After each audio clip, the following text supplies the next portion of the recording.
everybody. Welcome back to the Den of Sin with Devin and James. And this is going to be a particularly spooky episode. This is our Halloween episode. Happy Halloween, James. How you doing? Happy Halloween, Devin. Trying to make the most of my Halloween season as possible when life isn't interrupting as it does. Are you going to dress up?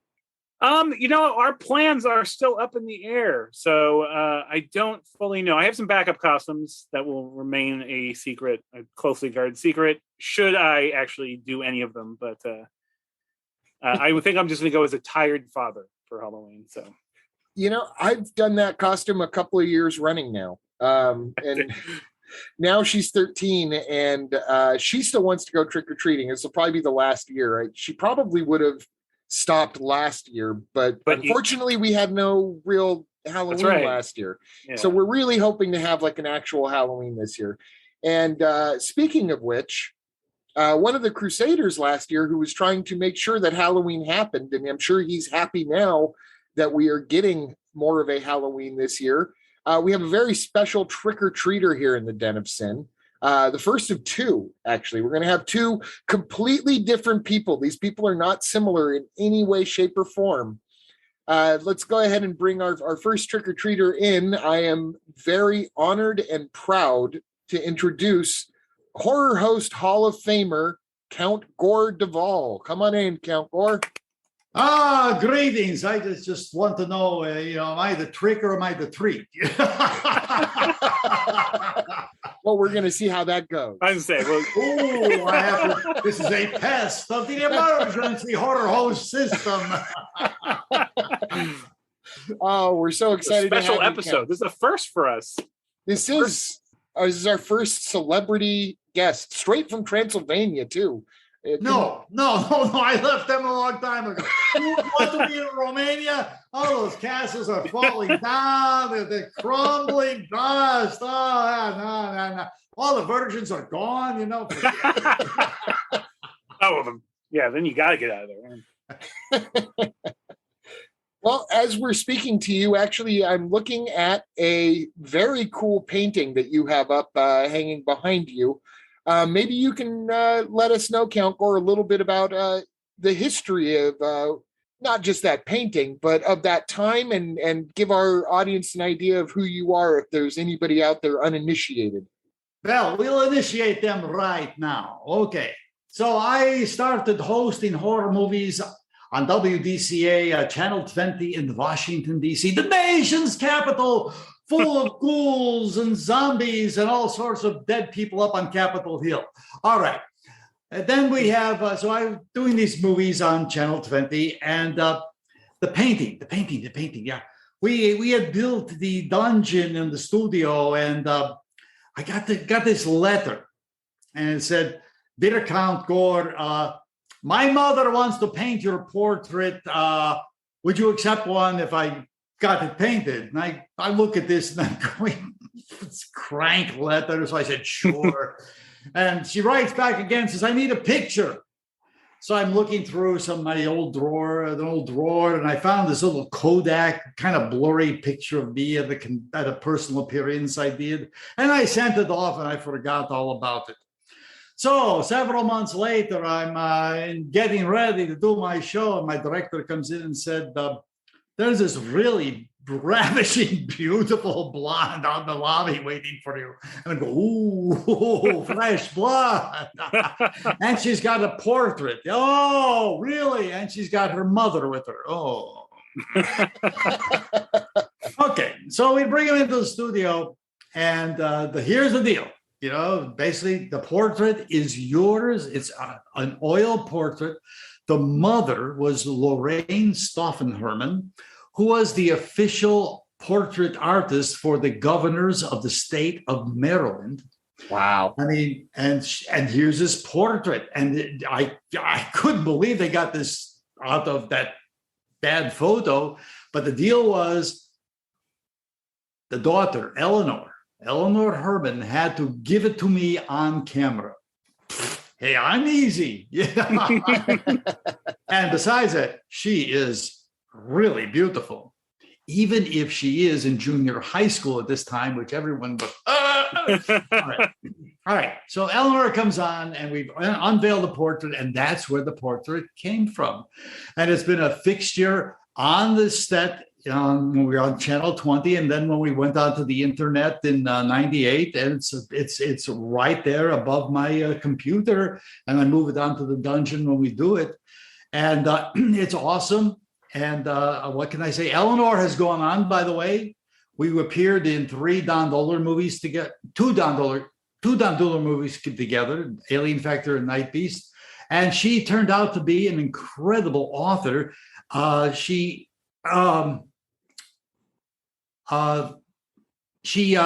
speaks like 6 or 7 languages, and she does actual, not fiction, but she does stories about, like, for example, sex with kings. She talks about the sex lives of kings, medieval kings, right on through Henry and all the rest of this stuff. And she went, mistresses of the Vatican, all the women who catered to the popes. I mean, she does all this historical stuff, and she's really incredible. So we are still friends. So that's awesome. That's my portrait. Yes, the Count Gore de Vol portrait. It's a beautiful portrait. As an artist myself, it is a beautiful portrait, and she is a very entertaining person. She, one of the highlights of your incredible documentary that they have out about you, Every Other Day is Halloween, which is a fantastic documentary. Everybody should watch. But she oozes charisma and personality. Like, she is definitely a very interesting person. She was one of the highlights of that documentary, I think. No, well, good. I'll pass that along to her, because she's really is just a delightful person.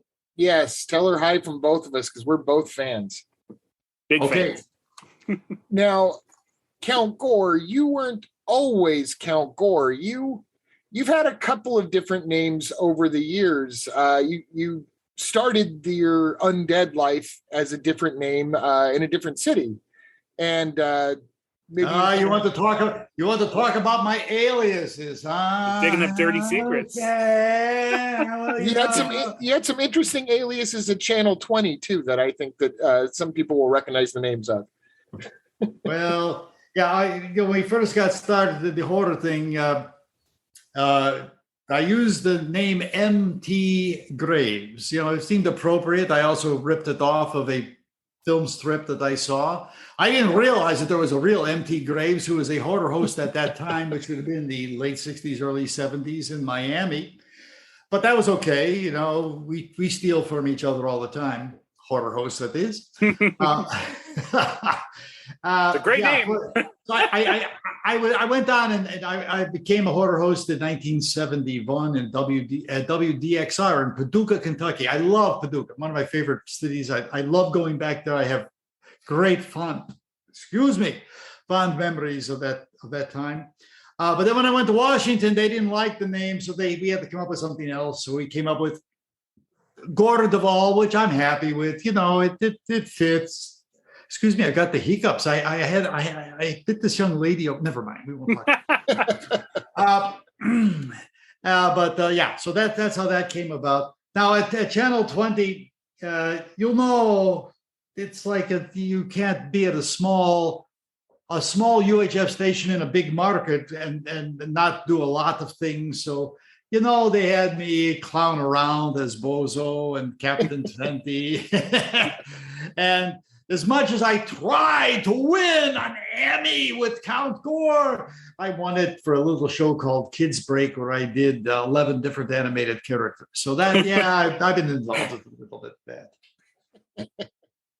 And of course, you are no longer on Channel 20. Channel 20 is doing its own thing, and you are doing your own thing still. You are still doing it's weekly episodes, or is it? Well, let me explain that little history there. Yeah, I survived one change of ownership, and it was tough, but I'm glad we did.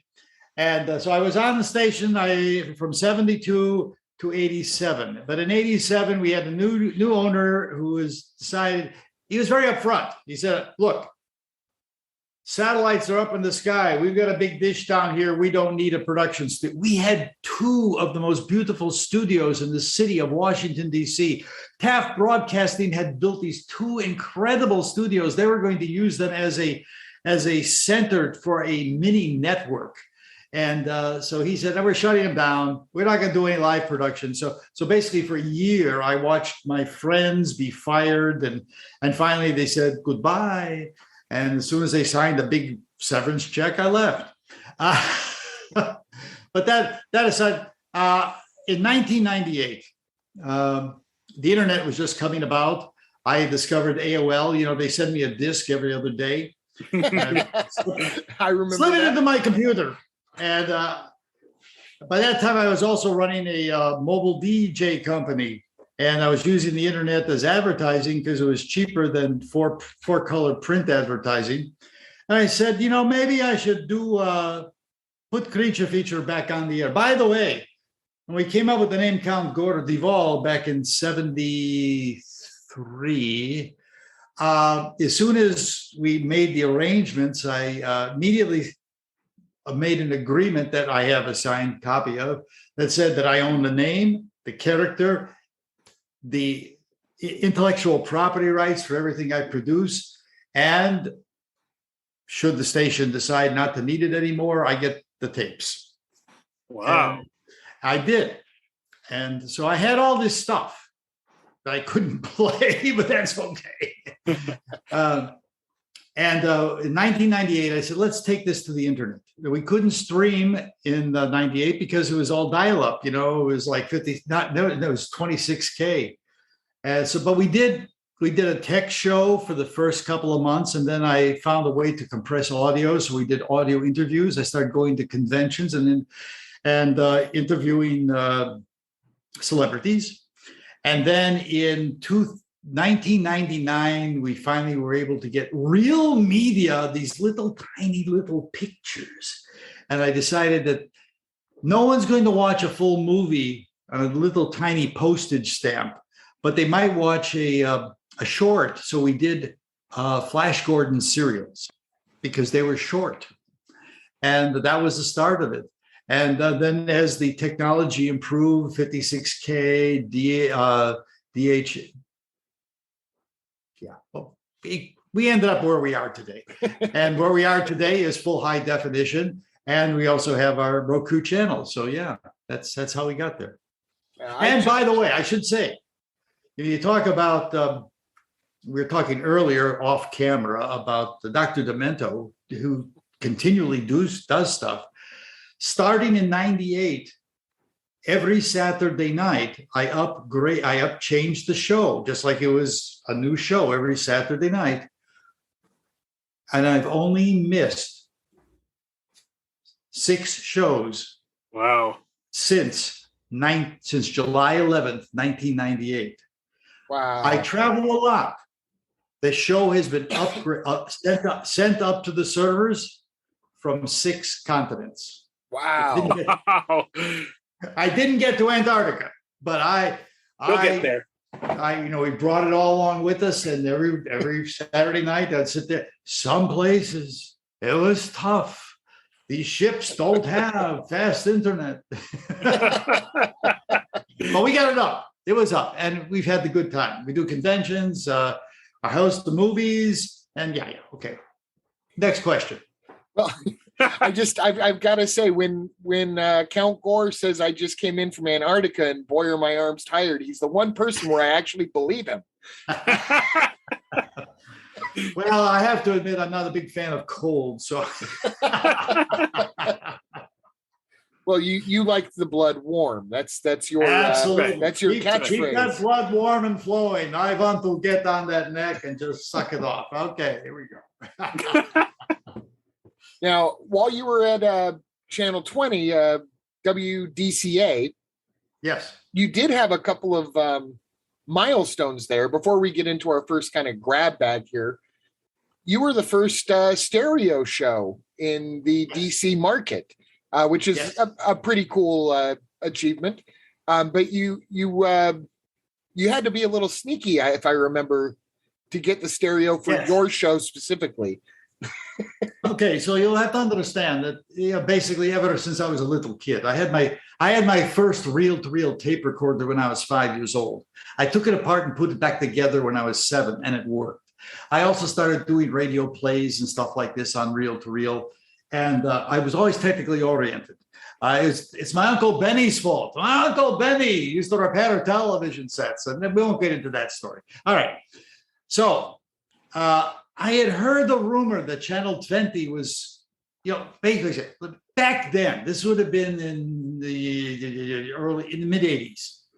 The TVs came out with a little red light on them. And when the show was in stereo, the red light would go on. And I was watching Channel 20 and I was seeing the red light on it. I couldn't understand that. So I went to our chief engineer and I said, hey, what's with the red light? He says, well, we're playing around with this. This is simulated stereo. We're seeing if we can do this. And I go, oh, really? He said, yeah. And he happened to mention the fact that they were planning this big to-do. They were going to make this big deal about the first stereo show. And I went, why should someone else be first? So I sat down with another engineer and our audio guy, and I said, can you make this audio board do stereo? He goes, yeah, we can do that. And I went to my director and I said, can you keep a secret? He goes, of course I can. And I went to the engineer on duty and I said, what's it going to cost me? Yeah. And so we decided we were going to do Zardos. It was the movie. And so we did the segment, and we did a whole, back in the first days of stereo, back in the 50s, they used to come out with these records that had demos. And what they would do is they would have, someone on the left speaker, someone on the right speaker, and then they would switch places. Okay, we would do that. So I would be on the set and I'd be on the one side of the set, and I would swing like Tarzan across the set, yodeling or whatever, up to the other side. Okay. And of course, I would smack into a wall. Then I would be standing there and a train would go past behind me, my old American Flyer. Okay. And that worked good. And then finally I was there, and then we got into the fact that we're in Washington. This is a town of politics. So I'm standing in the middle, but then there's the Count Gore on the right and the Count Gore on the left, and they're arguing, So then we did that, and we didn't tell the management that we were doing this. And actually went on the air with the first stereo show. And they found out about it that night. They couldn't do anything about it. The next day, I got a little grief, but, they said, okay, you got another feather in your cap. You happy? And I go, yeah, I'm happy. I said, it didn't cost you anything. He goes, that's true. I love it, though. That's one of those stories of local television, of things that you could get away with. And, it's just, I don't know, I'm waxing nostalgic, I guess. I didn't grow up in the DC area, but I had my own local stuff. Actually, Elvira was my local person growing up before she started to do Coors commercials and things. But I remember, a lot of other things, Hobo Kelly and Romper Room. And there was even when they were live to tape, there was a live element to it. And you could kind of get away with being more playful like that. I kind of miss that. Yeah, one of the things about being at Channel 20 was because I was union, I was AFTRA. The performers were the only union people, so we had a lot of flexibility amongst the rest of the staff. And my production crew was all about the same age. We were all in our early 20s, and we were playful and had a good time. And I could really pretty much account on if I said they enjoyed working together. We enjoyed working together. I'd say, I want to do this. And they'd say, and they'd come up with ideas, and the art department would create stuff that was off the books and stuff like this. It was fun. I have to admit, I miss that today. I don't have a staff. I don't have someone that I can bounce stuff off of. It's kind of lonesome. It would be good we'd go over to the local fast food restaurant for lunch, and we'd sit there, and we just try and bounce ideas around. And it was fun. And we've got sometimes very creative, sometimes very stupid. But, we had a good time doing it. And I kind of miss that kind of creative input from other people. because frankly, I don't think there's anybody that is just a singular entertainment genius. They all have to rely on an interaction with other people, and I'm far from a genius. Trust me. But I like I said, I enjoy working with other people. But yeah, that was yeah. I'm stopping right there. Go on. You're next. Okay. Well, something that we've asked you to help us out with here. Oh, I remember what I was going to do. Oh, yes. Go ahead. You mentioned Elvira. Yes.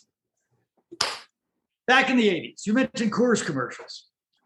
Okay. Before there was the internet, we had people, horror hosts in individual markets had no idea what anyone else did. I didn't even know Elvira existed until I saw the Coors commercials because they were on national. Okay. So this is Halloween, probably Halloween 85. I get a call from this reporter from TV Guide. Says, we're doing an interview with horror hosts around the country. I go, okay, I qualify. And so he does the interview, and the interview is over. And I said, hey, by the way, where are you located? He says, LA. I go, oh. Do you ever watch this horror person called Elvira? He goes, oh, yeah, every Saturday night. Like, okay. I want to know what her bit is. What do you mean? What does she do? Every horror host does something different. You know, we do it differently. We have a different way of approaching how we make fun of or host the movies, as the case may be. And I said, he was having a difficult time with this. And I said, okay, look, let me put it to you this way. Say it's a Saturday night. I don't know what night she's on. Let's say it's a Saturday night. You're out and you're on a date, okay? You've had a few drinks too many. You come home, and what are you going to do? You're going to watch Elvira? He goes, oh, yeah, I'm going to watch Elvira. Okay. So I said, you go and you probably pour yourself another drink, okay? You turn the TV on. Yeah. He says, okay, that's right. You're watching the TV. Yeah. And I said, what happens next? He said, well, her show comes on. I said, what did we see? Well, she has this really nice open. It's really spooky open. Okay, that's a good start. Okay, so we're watching the spooky. I'm trying to imagine this, because I don't see this otherwise. And I said, okay. So the open happens, and then we see her. I said, and where is she?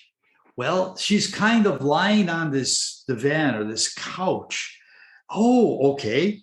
And what is she doing? Well, she's lying there. And I'm going, okay. And what is she doing? Is the movie showing? No, the movie. What does she do next? He pauses and he goes, well, I really don't remember. I go, what do you mean you don't remember? He said, what are you doing? He says, well, I'm kind of staring at the screen, waiting here for her to fall out of her dress. And I'm going, can't do that. No competition there. I can say, even as a small child, I was right there with him. So, well, you got to. You're a member of the Horror Host Hall of Fame yourself, and yes, I was in the very first class. Yes, I was the only one still alive. Oh no. Well, you deserve. It shows you how old I am. But you got to induct Cassandra Peterson, Elvira, into the Hall of Fame yourself, didn't you? Yes. I insisted. I said, look, she is an icon. She's an incredibly talented woman. Not only that she did Elvira, but she's a singer, a dancer. She studied at the Groundlings in LA. She did movies. She was in a movie with Elvis Presley. I think she actually went on a couple dates with him. Mm-hmm. She was in a Fellini film. Huh? Yeah. She was discovered by Federico Fellini. She's just and she's an incredible businesswoman. She has a good sense of merchandising. She knows how to keep the thing alive. You have to understand something. And you guys, let's see, Devin, you're in LA, right? Yes. And James, where are you? Currently in Texas. Okay. I'm sorry, but that's okay. Me too. It's fine. LA used to be the land of fruit and nuts, but never mind. Okay. You know how in LA, everyone wants to be a star. So it is a really, really tough market. You have to continually promote yourself. I could never do it. Bottom line, I would die in LA. But she survived and continues to survive, and she's incredible. So I said, I need to induct her. And I got a privilege of doing it. And it was awesome. That's amazing. That's incredible, and I'm so glad you did that, because it's an impressive honor for you. I mean, she really is. She's amazing, and so are you. And I like the meeting of those two worlds, so to speak, and two legends. You know, I was going to take this into a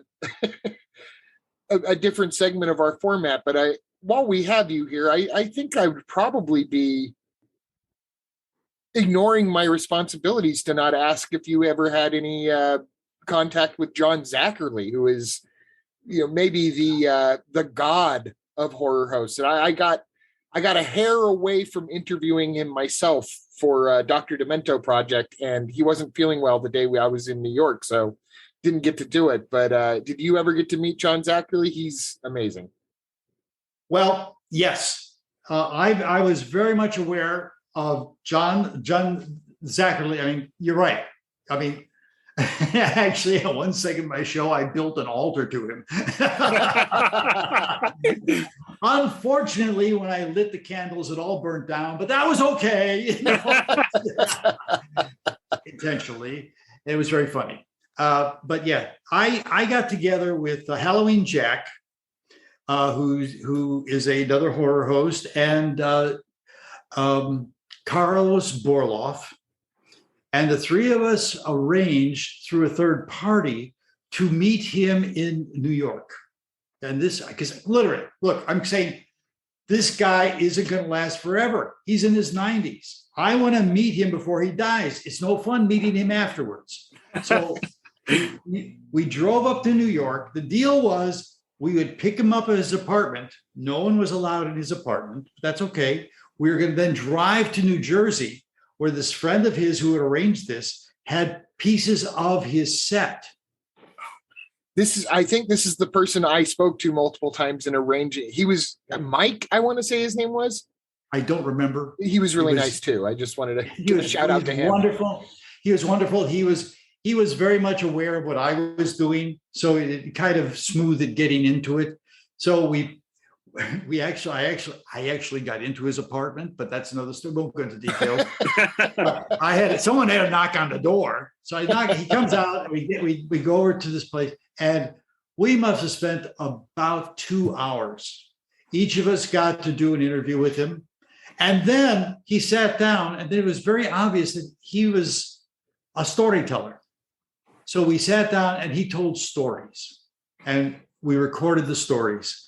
And this was the most amazing thing, because you're talking about a guy who not only is a horror host, but he was on Famous Monster magazine all the time.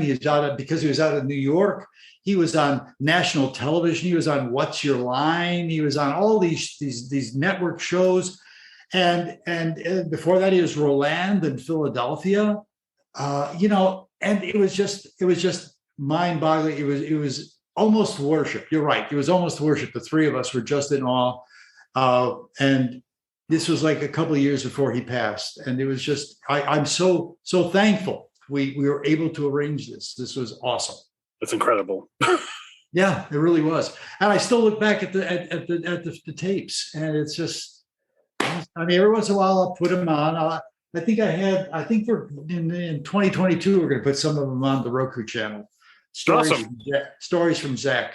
Oh man, that's a great reason for our listeners to download the Roku channel or go to countgore.com. Oh yeah. I mean, I'll tell you, I'll make a commitment. We'll do some of the stories from Zach starting in January. All right. Announcement on the show. Boom. There we are. James. There's Den of Sin is affecting change. Yes. Why not?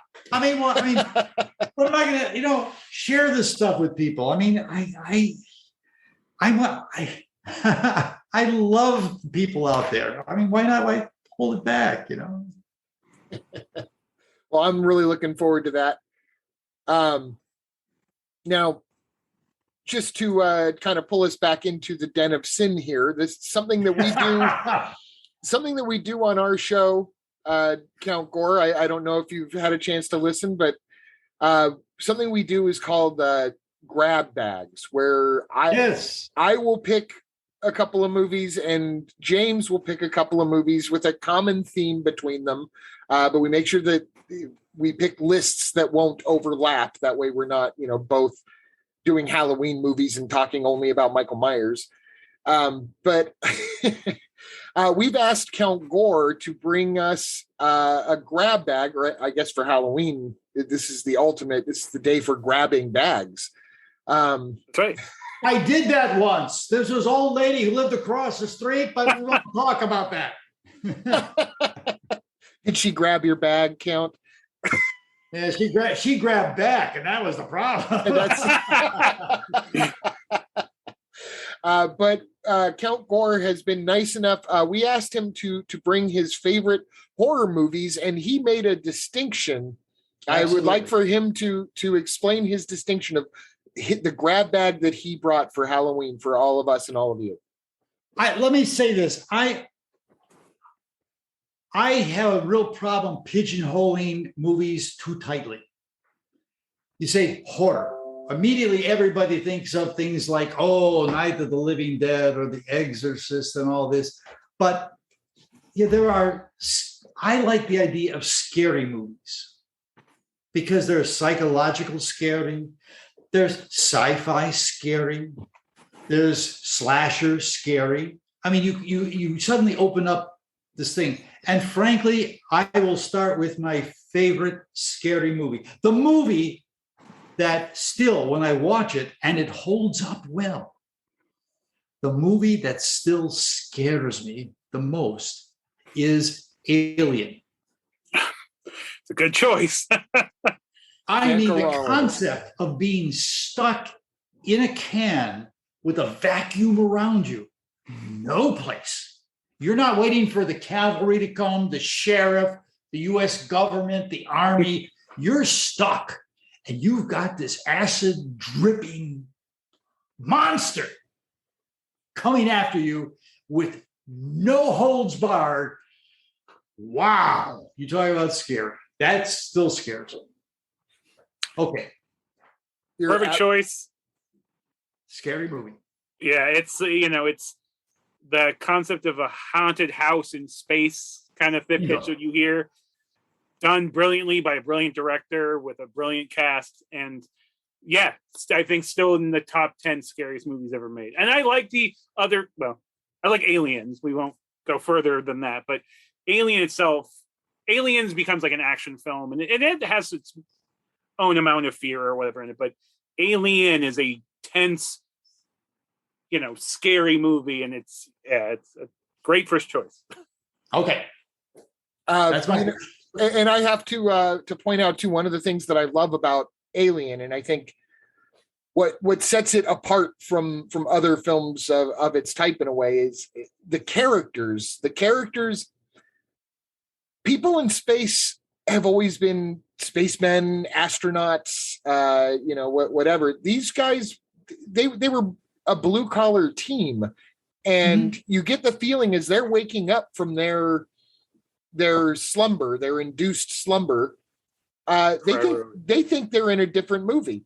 These guys think they're in like Space Truckers or something, and then they find out they're in an alien movie, and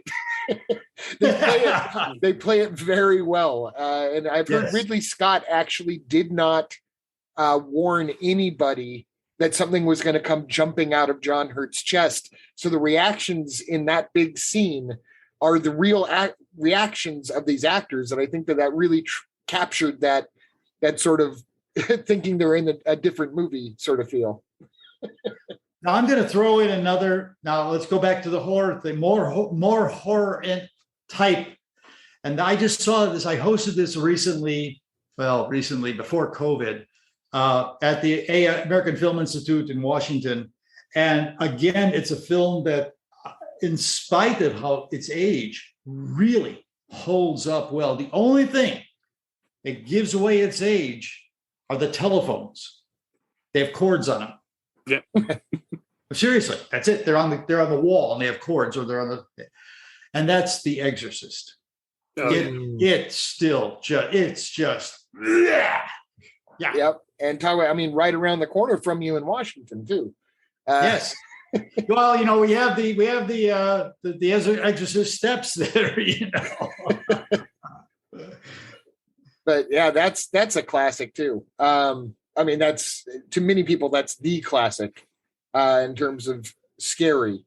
But it's another film that I think some people misinterpret what makes it so good, and I think that's because the lead character is not the little girl or the demon. The main character is the main priest, Father Karras, and it's his story about losing his faith and having to face this demonic being that's just destroying a child, and having to confront, like, does he have enough faith to do this battle? And that's what the movie's really about, and that's what gets under people's skin. But they're interpreting as it's a movie about a little girl that gets possessed.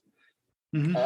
So, you know, I was recently rewatching The Omen maybe a week ago, and I was thinking, obviously at the time, you know, there was a lot of devil work, like suddenly like Rosemary's Baby and The Exorcist in that era.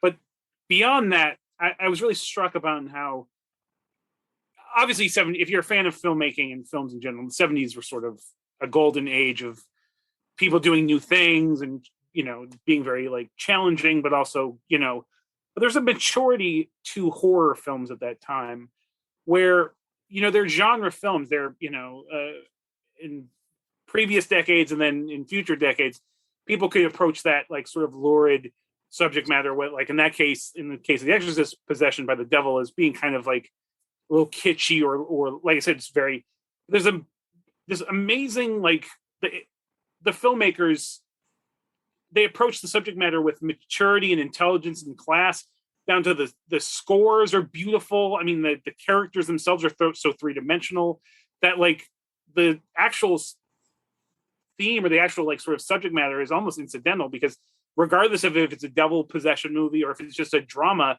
you don't have to really take too much away from it, and it's still a great movie. It still works. The casting, the cinematography, like I said, the score in the case of both The Exorcist and The Omen. But just like I kind of missed that day of when they were still done with like a certain level of like maturity and class. Not that, and I love all, and we'll get into that soon, I'm sure, but I love all kinds of like cheap and low budget and stuff. But but you know, there's just this. Yes, you and Roger Corman. That's right. Oh, Godfather Roger Corman. But yeah, it just Exorcist. I mean, it's still like, I feel like obviously they're remaking it. You know, I don't know if either of you know that, but they're doing 3 films. Yes, it's a Blumhouse thing. Yeah, with David Gordon Green, the guy who's doing the Halloween. But they did TV series, which is apparently pretty good. I heard actually good things about the TV series. Only watched the pilot episode, but it's just it's become so iconic that, like, you know, you can take different facets of it and still make it work. But just as a film, it's just a great film. It's just a brilliant film, great ending. Even Max von Sydow's age makeup. It's one of the greatest age makeups in history. It was like, you know, it's the reason why I thought Max von Sydow was 80 for 40 years. Exactly. Yeah. Same, exactly. When I found out how old he was in the movie, it was probably in my 20s at the time. It blew my mind. But yeah, it's just a fantastic. That's the way I feel. Being 80 for 40 years, yes. You mentioned the 70s though, and this is where a bit of controversy for my next grab bag film comes in. Everyone says, you know, The Thing, John Carpenter's The Thing, is an awesome film, and I don't like it. I am. You're talking to 2 opposing views on that, just to let you know. Okay, that's fine. That's fine. You know, because I know there's a dichotomy here. I am a huge fan of the original Thing from Another World. Yes. Howard Hawks film. And I love the characters in it. I love the character developments. I love the black and white. And frankly, I have to admit, this was a film that I saw when I was fairly young, and it made a big impression on me. And it was easy to understand, and it was well shot. It had a nice flow to it, and then out comes I actually hosted at the AFI a back-to-back double feature: The Thing from Another World and The Thing. Oh, I would have bought a ticket in a heartbeat. I love both of them so much. I watched both of them, and I said, John Carpenter did his thing. Howard Hawks did his thing. And I would still fall into the old school, but that's okay. It's funny because I got in this conversation pretty recently. I think there's a whole era of people who sort of, the people that kind of saw the Carpenter film and then retroactively went back to see The Thing from Another Planet. I think there's this impression that the original film was sort of hokey or whatever, but it's actually a very tense film. It's beautifully shot. In fact, I just saw something online. Legitimately great. Yeah, it's fantastic, and it's it's not the gore fest that it's not the same thing that like anything you modernize things or you add more modern sensibility, but the original film is actually very tense. It's actually beautifully shot, and I just saw this thing online that Carpenter at least had good taste. They actually showed some shots from the original film and then composed it to shots from Halloween, showing how much of a fan Carpenter was of that film and how much he sort of was really influenced by himself. But yeah, I really loved the first film. And you remember in Halloween, the kids that Jamie Lee Curtis is babysitting are watching it. The Thing from Another World. Which brings to mind my next grab bag film. It's almost cliche since we are so close to around Halloween time, but Halloween just right up. How can you not? It's the elephant in the room, and it must be addressed. This was Alfred Hitchcock's favorite horror movie. Let's not talk politics now. Not talking elephants and donkeys. No, just you have to understand that I hosted horror movies in Washington, the nation's political capital. So we have to think about things. Yeah, Halloween. It's become this icon in the way that a lot of films become iconic, but it's still great and it still holds up. And, it's still, I think the lack of blood and gore and, using more suspense tactics and, it's just a great, and again, compositionally, I was just rewatching it, not even to watch as a film. I just was rewatching it to sort of look at it as a visual artifact, to look at the the compositions and stuff, and it still holds up. It's still brilliant. I think in the last few years it's very modern to sort of shit on things that used to be popular, and there's a whole generation of kids that it's not scary, or it's people are just trying to pick it apart, and I was it's still a great movie. You can say whatever you want about what it spawned afterwards, but the original Halloween film is fantastic and one of the best suspenseful horror films of the last 50 years. So here's my take. I know we just have Halloween Kills comes out, and Jamie Lee Curtis is reaping her rewards in her retirement. Wouldn't it be fun if they did a Halloween movie starring William Shatner? Oh my God, I've never thought of that. That's just a small cameo role where he opens a door and there he is. They should just kind of have a stare off for a second, tilting each other's heads, Yeah, exactly. I think for those I don't know why they haven't done that. For those of you who maybe have been living with your head in a hole for the last 40 years, the Michael Myers mask is a William Shatner mask painted white. And I think they widened the eye holes a tiny bit. But other than that, yeah. See, this still bothers me. I still don't know 100% because obviously everybody kept calling it, when it's sort of the filmmaking history of it came out in, in magazines or whatever, it got popularized, the story that it was William Shatner. It was popularized that it was a Captain Kirk mask. But my understanding is it's actually a Devil's Reign mask, which if you look at the movie Devil's Reign, it would make more sense because he has these open black eyes and in the film or whatever. But I watch these documentaries that say it's a Captain Kirk mask, and I'm like, I'm pretty sure it was.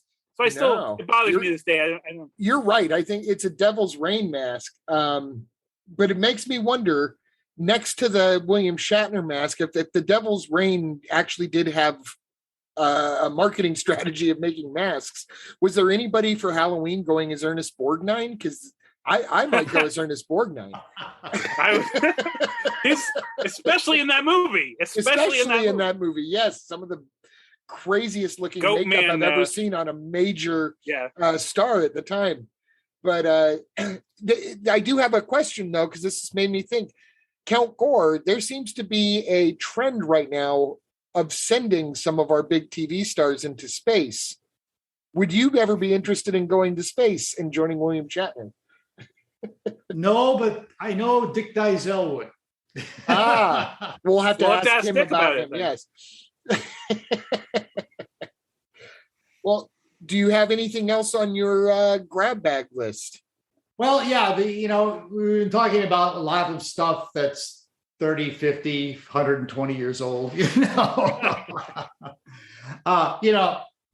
movies that had great impact on me, of course. The original Dracula. I mean, come on.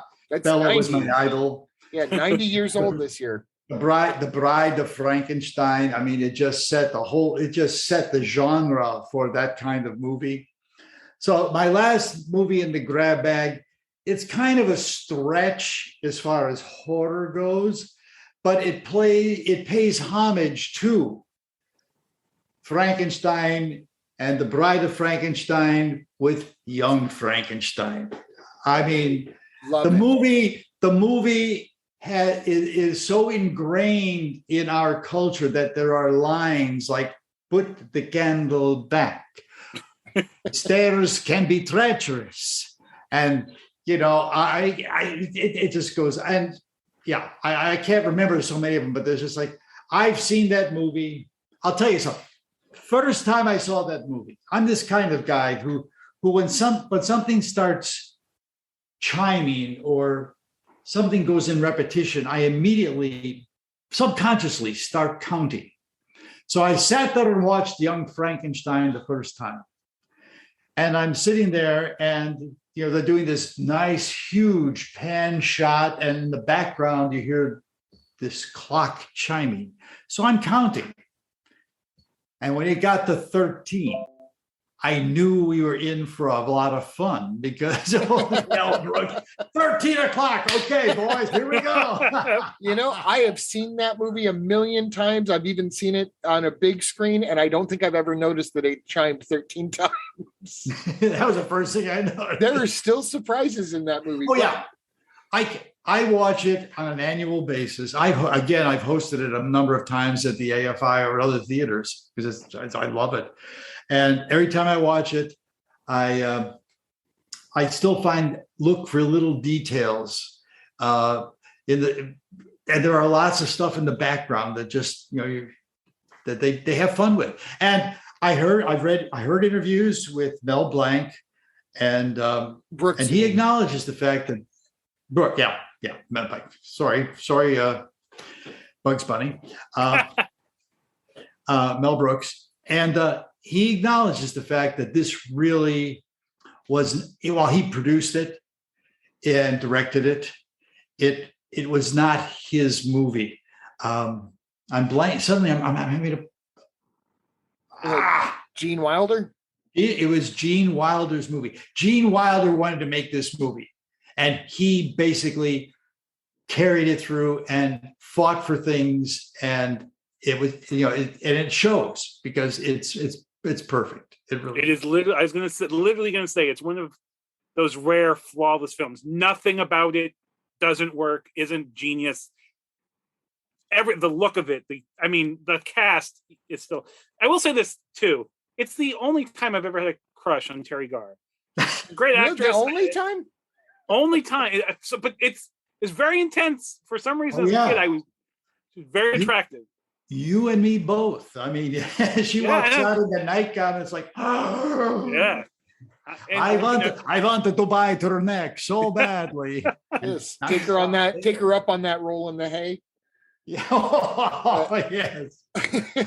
But yeah, it's a great show. I mean, I watch it constantly. I still think it's the greatest horror comedy, or what people want to come up with subgenre, but it's literally perfect. And what's so wonderful about it, and this I think is important, is it's funny without making fun of the genre.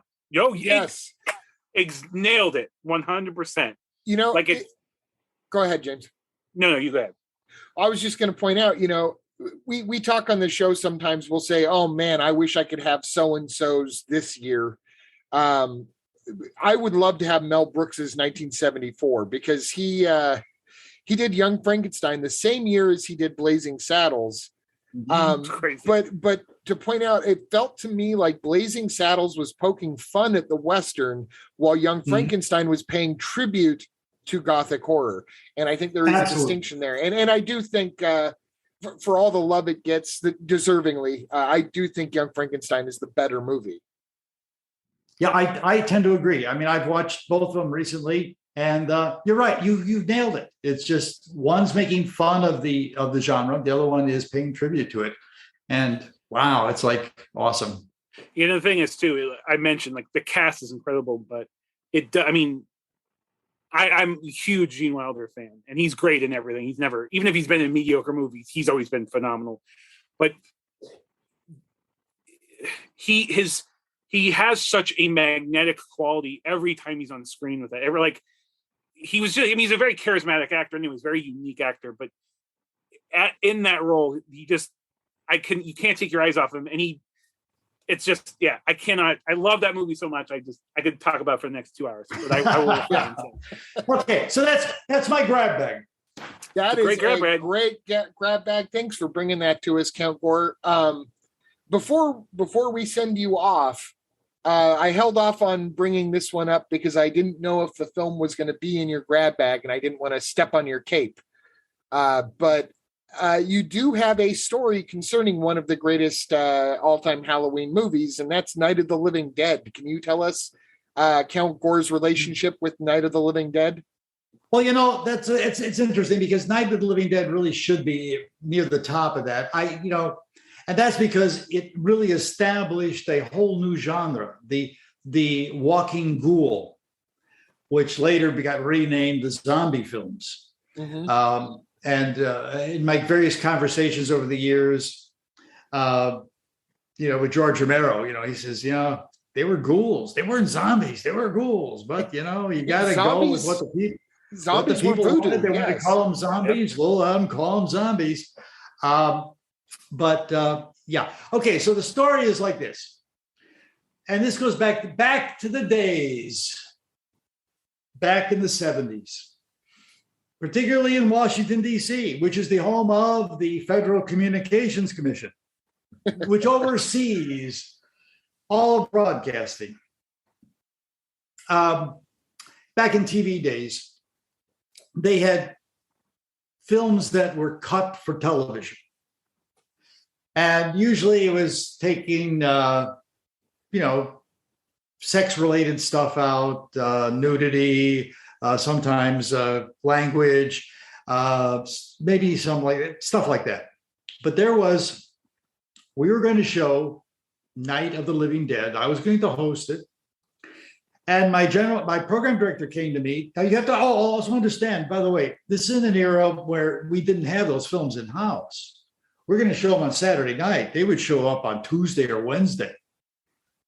And then they would go down to the film department and they would take literally a razor blade to them or a cutter, and they would cut the film and they'd put in commercials, literally cut in the 16 millimeter commercials.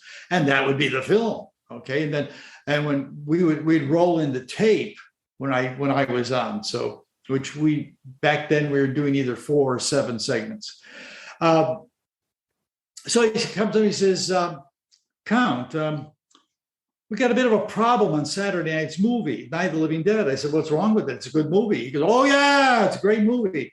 But the distributor sent us the theatrical print not the TV print. And I go, so what's the difference? He goes, well, it's not too much, but I just want your opinion. Do you think we should show this unedited on Saturday night in the home of the FCC? And I said, sure, why not? What the hell? He said, good. I'm glad you said that. Get in the costume. He's get in the studio, make a big promo. The fact we're going to show the unedited theatrical version of Night of the Living Dead. And we did. Okay. So now you're going to say, what's the big deal? Well, first of all, I said, he said, well, my thinking is the FCC's made a bunch of old farts who are not going to stay up at 11 o'clock to watch a movie. So they're in bed. So they're not going to know what's going on anyway. So no one cares. And my audience isn't going to care. And then I said, I'm not even sure what they cut out. So I watched it. I watched both. Later on, I watched both the theatrical print and the TV print. Here's what they took out.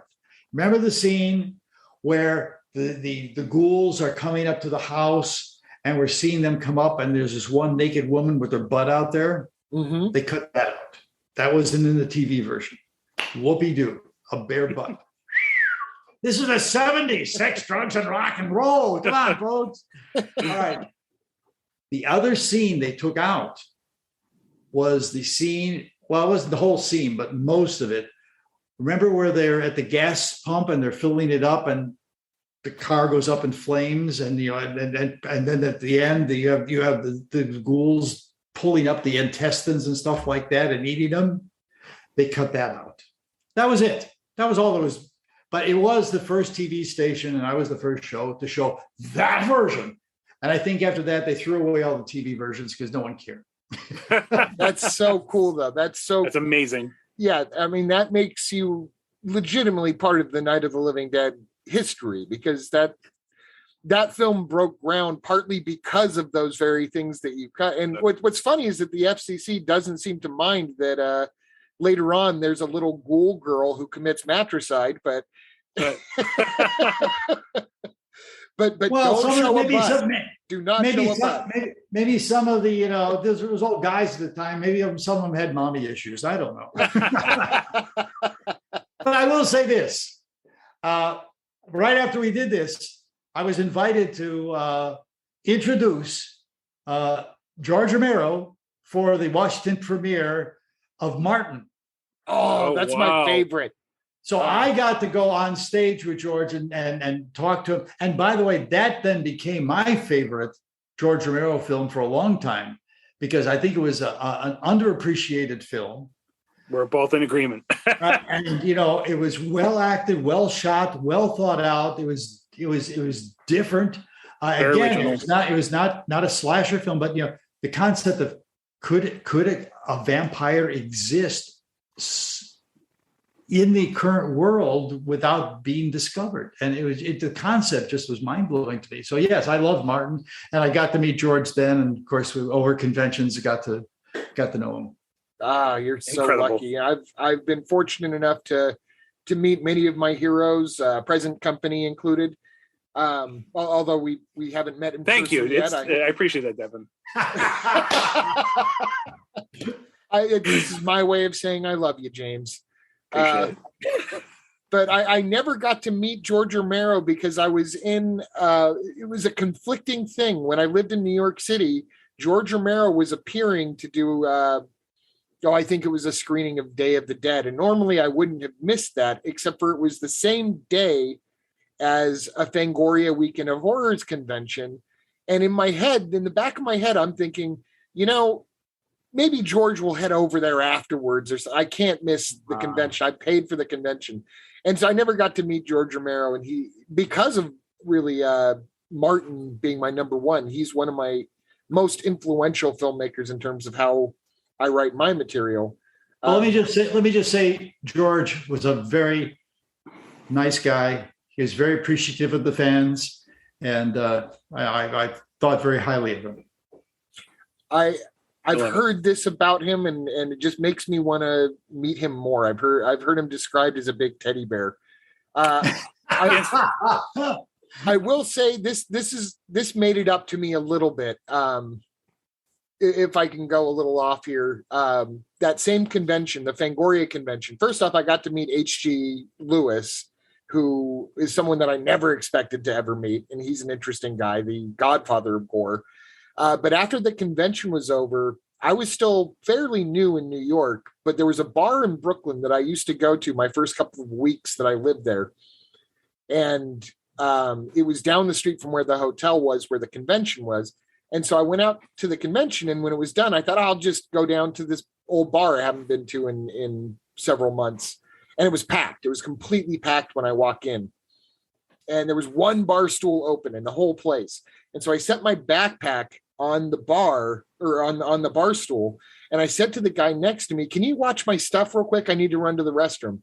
And so I go back to the restroom, and not to get too graphic, but I'm midstream when I suddenly realize I just asked the Reanimator to watch my shit. And I went back out, and sure enough, it was Jeffrey Combs, and we knocked back a few and talked about his movies, The Frighteners. I got to be a total fanboy about his performance in The Frighteners, which is one of my favorite things. So, absolutely.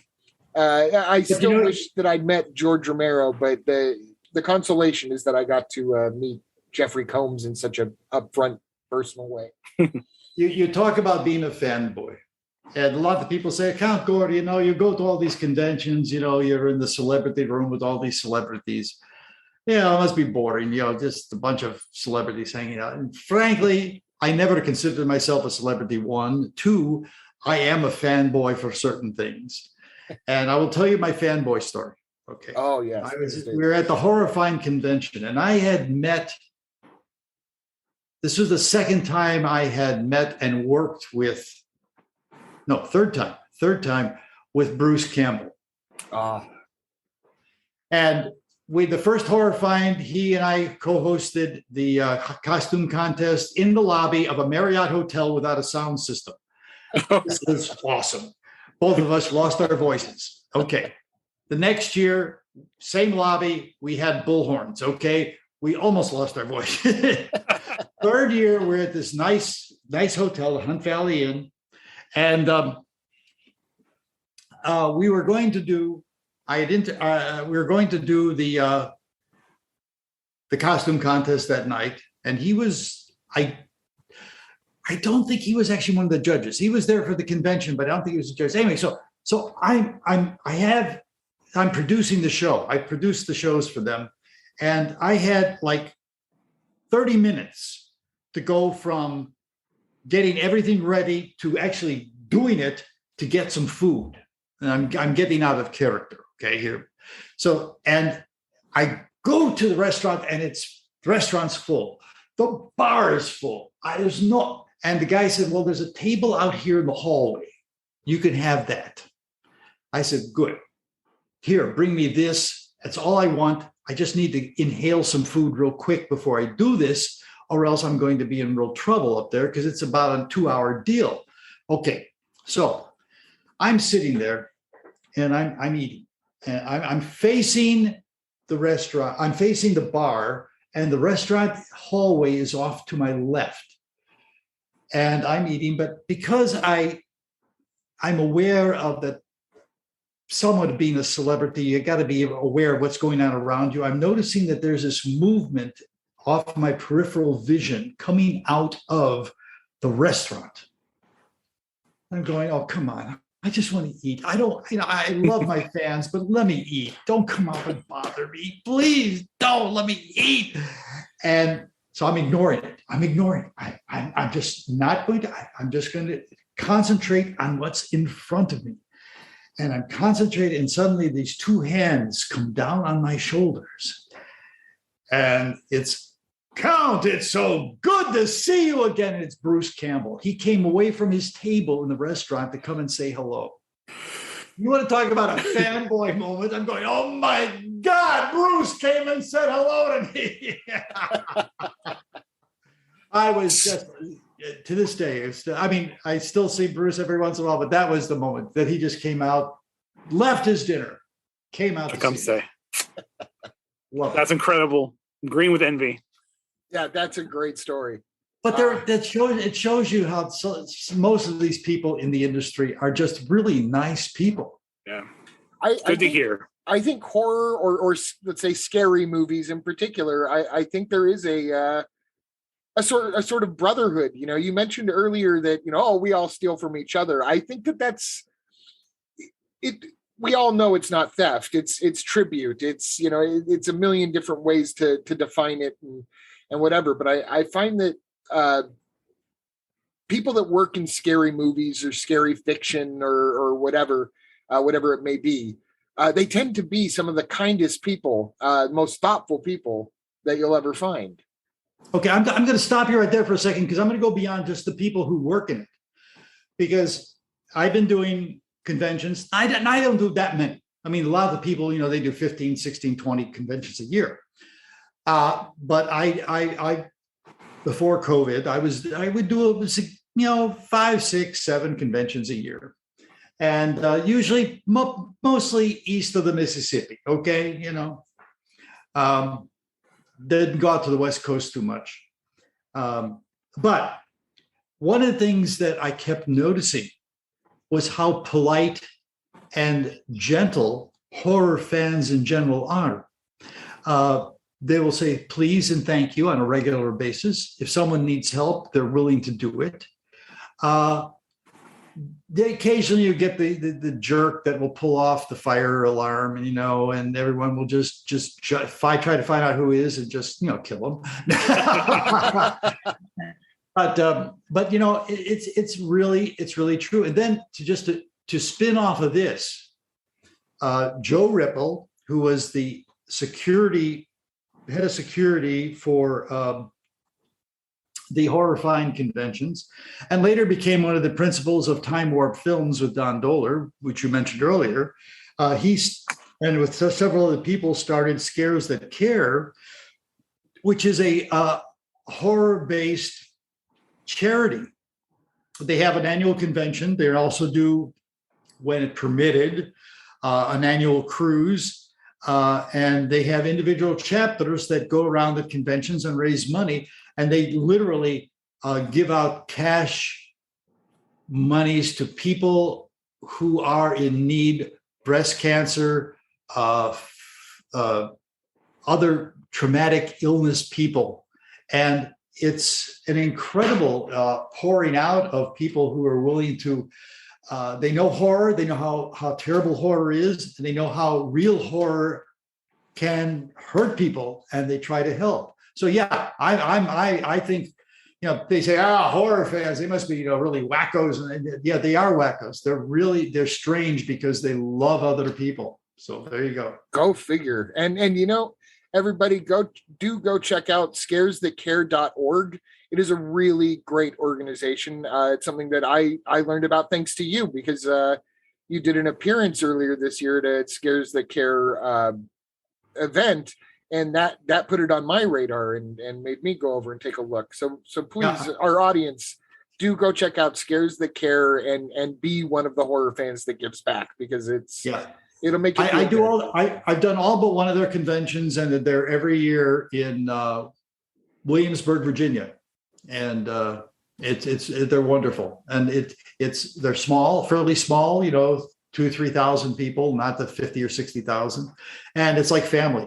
They come together and they enjoy the weekends together, and for a good cause. Well, Count Gore, I think we're getting ready soon to have our next guest come on, if he's still willing to come out. No, not him. No, don't let him in. He's okay. Let him in. But before we get to our next guest, I do want to make sure that we send people over to countgore.com. You're going to be able to find some great content in there that is changing. Countgore.com changes weekly, and the Roku channel changes monthly with new material, interviews. You have classic material on there. And then something that I want to point out on countgore.com that I have utilized, you have a store on countgore.com where people can order your episodes on DVD, and you have full episodes of your Channel 20 show going back into like the 70s and 80s full episodes minus the commercials, but including the movie, that people can order for very reasonable price. They can get T-shirts. They can get Tombstone soap. That's the new one. Yes. Lots of fun stuff on Gore.com. Yeah. I got to pick the not I didn't get to pick actually the design, but I got to pick the fragrance, and it's a very gentle fragrance of a newly dug grave. Perfect. Under a magnolia tree. I dig it. Yes, that's how they're done. You dig the grave. Okay, never mind. Well, thank you for joining us, Count. That was an absolute honor. You are our first guest, and we will never forget it. And as Count Gore is walking out here, I see our next guest coming up. Ladies and gentlemen, I would like to introduce you to Emmy Award-winning DICK DYSZEL, actor in such films as The Alien Factor, NightBeast, Chainsaw Sally, Countess Dracula's Orgy of Blood, and you even exec produced something called Revenge of the Devil Bat, which is a sequel to the Bela Lugosi film, and features Conrad Brooks from Plan 9 from Outer Space was in that. Now that bloodsucker is gone. Hi, Dick. It's nice to meet you, Dick. Thank you. Let me be honest with you. I didn't produce Revenge of the Devil Bat, but that's okay. I just die well in it. Sometimes that's all it takes. Which is my lot in life. The Alien Factor, I die in. NightBeast, I die in. Your characters do have an expiration date. That's true. Yeah, well, I've had people say you die so well. Well, why don't you tell us a little bit about yourself, Dick? You've also been known as Captain 20, and you won an Emmy for your show Kids Break. And if you want to tell us a little bit about that before we get into some of your film work, which I think your film work you're less appreciated for. I started life as a very young child. Me too. Oh my God. What a coincidence. I slid out into this bright light and said, "Why?" I was like, all right. No, it's kind of a strange. I actually did kind of a. One of my daughters, I have twin daughters, Alexis and Jessica, wonderful people. I know a couple of twins. There you go. I'm a twin. I thought you were talking about Elvira, but that's another story. Oh. Well, Zing. Anyway, all that aside, it's interesting. I never wanted to be an actor. I always wanted to be. I was a disc jockey for a while. I loved being a big time rock and roll disc jockey in a small market with lots of teeny boppers idolizing me. I thought that was really kind of cool. Great ego trip.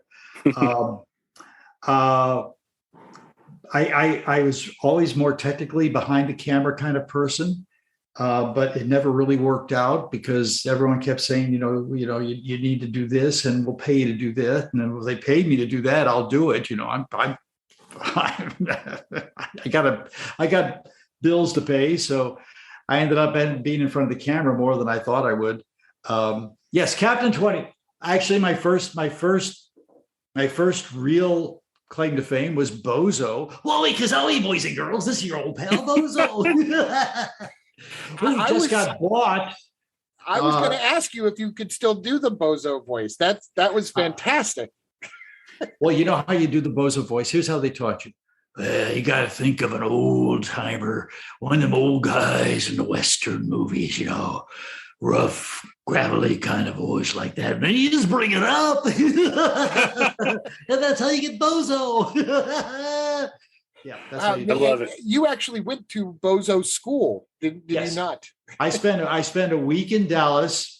We trained doing Bozo during the day and went to the strip club at night. It was wonderful. You got a balance there.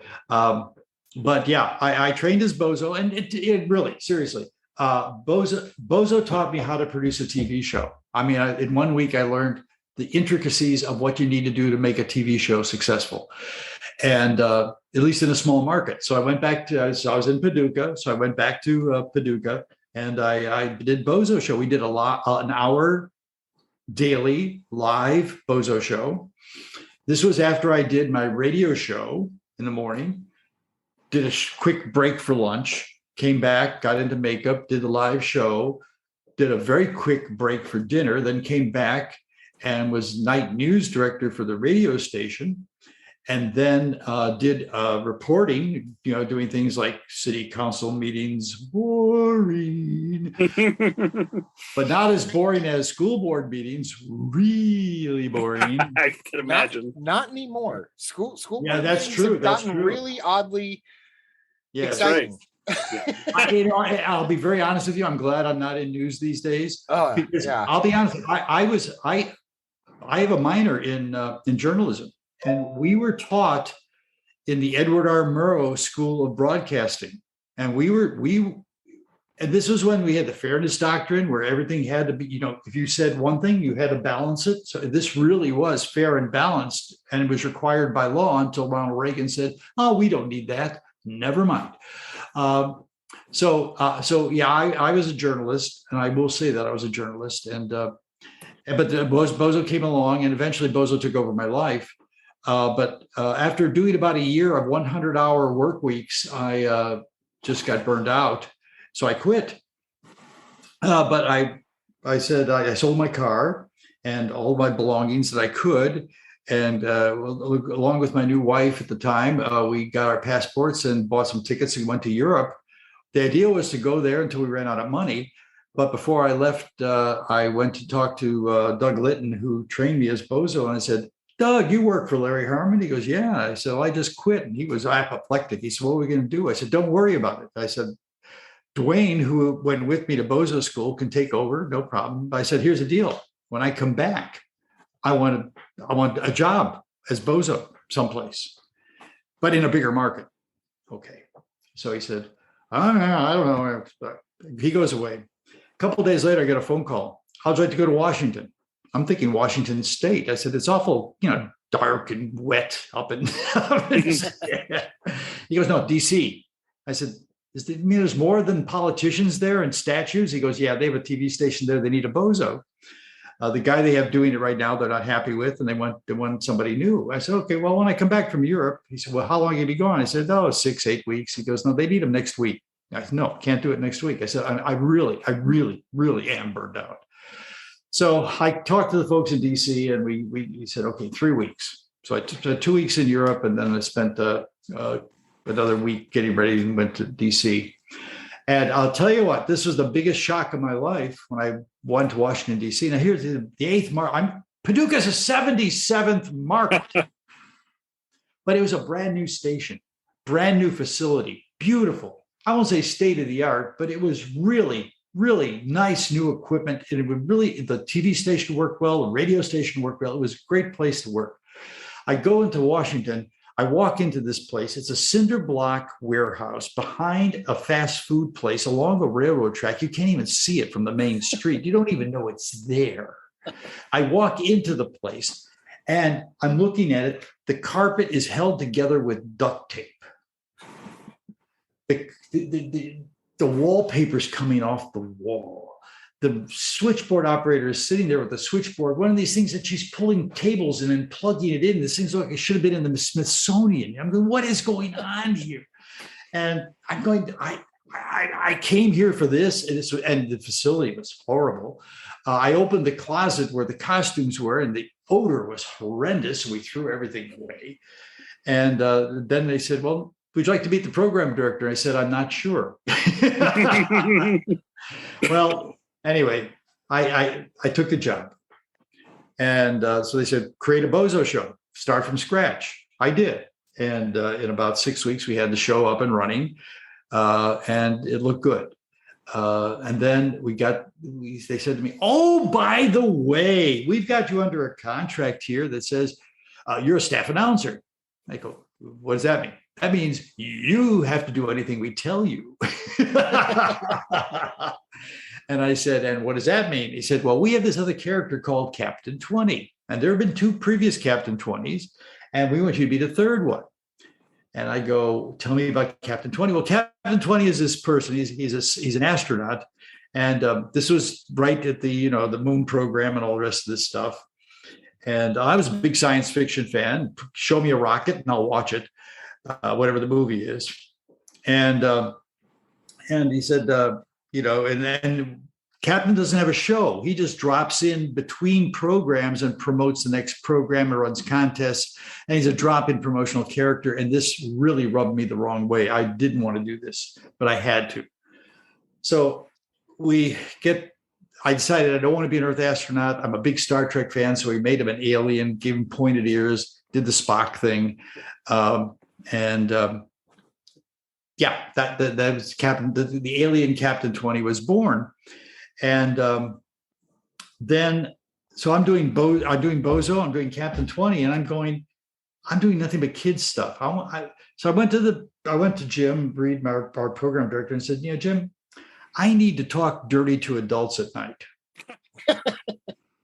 He goes, what do you mean? I said, I had this vampire character and I want to do him here. He goes, no, we don't want vampire characters. I didn't realize 2 things: that there had been a previous horror host on Channel 20. I found out about it only 3 years ago. Believe it or not. Oh, wow. No one at the station mentioned it. No one. My best friends, I stood up at their weddings. They never mentioned that there was another horror host. Okay, I knew that Sir Graves Ghastly, who had been the horror host in Detroit, had worked at Channel 9 in Washington as a syndicated show, and it didn't succeed. So I figured that they didn't want to do that because it had not succeeded. And I said, but look, it's not going to cost you anything. You got me under contract. I mean, basically, I'm begging you to work for free. Yeah, I hadn't thought about that. The general manager didn't want to do it, but he said, we did a pilot. It was kind of fun. And then we had to come up with the name. And this is where I will tell you, I'm shortcutting the story here. Well, where did you come up with the name of Count Gore Duvall? Is it takeoff on Gore Vidal, the writer who lived in Washington? And the answer is no, not firsthand. I never read anything about Gore by Gore Vidal. I was aware he lived there, okay, because his name was always in the press. But the general manager said, okay, we want a new name. How about something with some gore in it? I said, hey, that's easy. Let's make it Count Gore. He goes, Count Gore. I like it, but it needs something more. And I was just so frustrated at this time. I just threw my hands up in the air, turned around and looked at the wall. I said, well, how about something off the wall, like Duvall? And he said, Count Gore Duvall. He said, I'll buy it. Now, where did that come from? On his desk, I noticed at that point, after we came up with the name, that there was a book by Gore Vidal on his desk. Did that make an impression? Could be. I'm also aware that every day driving to the station, I passed the Duvall funeral home. I read that online a long time ago. I was wondering if that was accurate. Okay. And so I can't answer the question, where did I get the name? That's the story. That's the honest to truth story of how it happened. And Gore Duvall came up. We took it and ran with it. The show got it off Duvall. Yeah. Duvall. And the show became a huge hit. We got some believe it or not, Arch Campbell from the NBC station actually was sent over and to do a feature on us. So there was another station featuring us. This was kind of cool. Yeah. So the first year that Saturday Night Live was on the air, we took them to the cleaners. We just wiped them off of the ratings. Nice. And we owned that time period. Second year, not so much. But it was all, we're a small station. We were the only U in town, and the question always, boy, I finally went to the program director and I said, Jim, who's my audience? I don't know. He says, because we don't know. I mean, you look at the rating book, and he reads it better than I do. He says, he kicks back.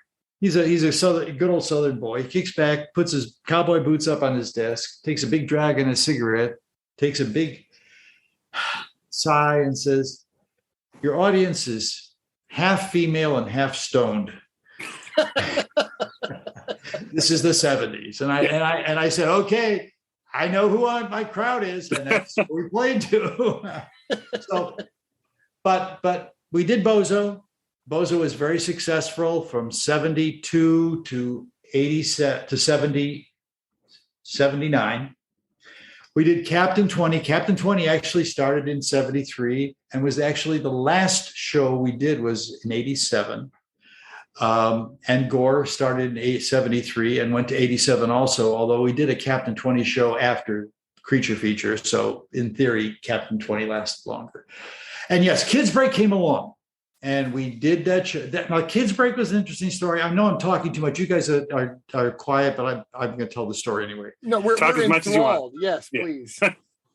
In the early 80s, the station was sold to Taft Broadcasting. Taft Broadcasting wanted to expand. They wanted to have their own mini network. And they bought this station. They built a second studio. And I was working with Lucy Sulhaney, who eventually went on to Paramount. And we were coming up with shows. But one of the shows that the station wanted to do, matter of fact, the station was committed to doing a show, an educational show. And I knew Bozo couldn't do it. Bozo was a game show. We made it into a kids' game show. And as much as we added informational, even semi-educational stuff, Bozo had a limitation because he was a clown. He was supposed to be funny. So we canceled Bozo. And I said, give me the money and I'll do something with Captain 20. And we evolved Captain 20 out of the alien character into a live human being, which was easy because, I had long hair, so it covered the ears and, it worked. But then we said, we need to do this show called Kids Break. And I was a big fan of Sesame Street and their production techniques. And Sesame Street crash produces segments.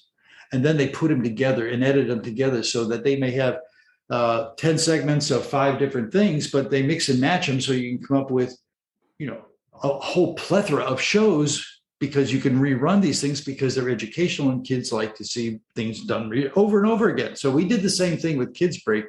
And I came up with a bunch of characters. I was working with the DC school system with some advisors, and we came up with some learning skills, simple mathematics, time telling. We worked with the National Dairy Council on food education and nutrition.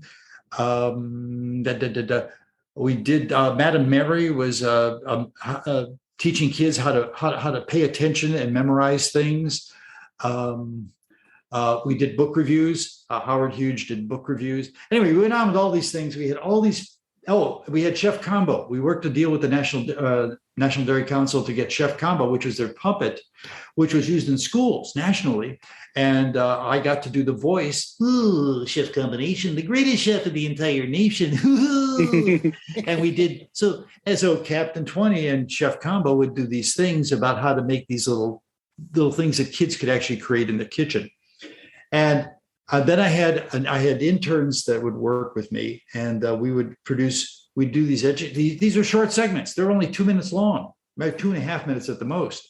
And Howard Hughes, this big green furry puppet. Howard Hughes, a big green furry puppet. So he'd be behind his desk like a Johnny Carson. Yeah. And he would go between segments and introduce various segments, and they worked out really great. They need to do some jokes and do a little monologue, and then so we do the whole thing. So we were able to edit all these things together, and we created lots of different shows, and we entered them in. And basically, in 1984, we won an Emmy.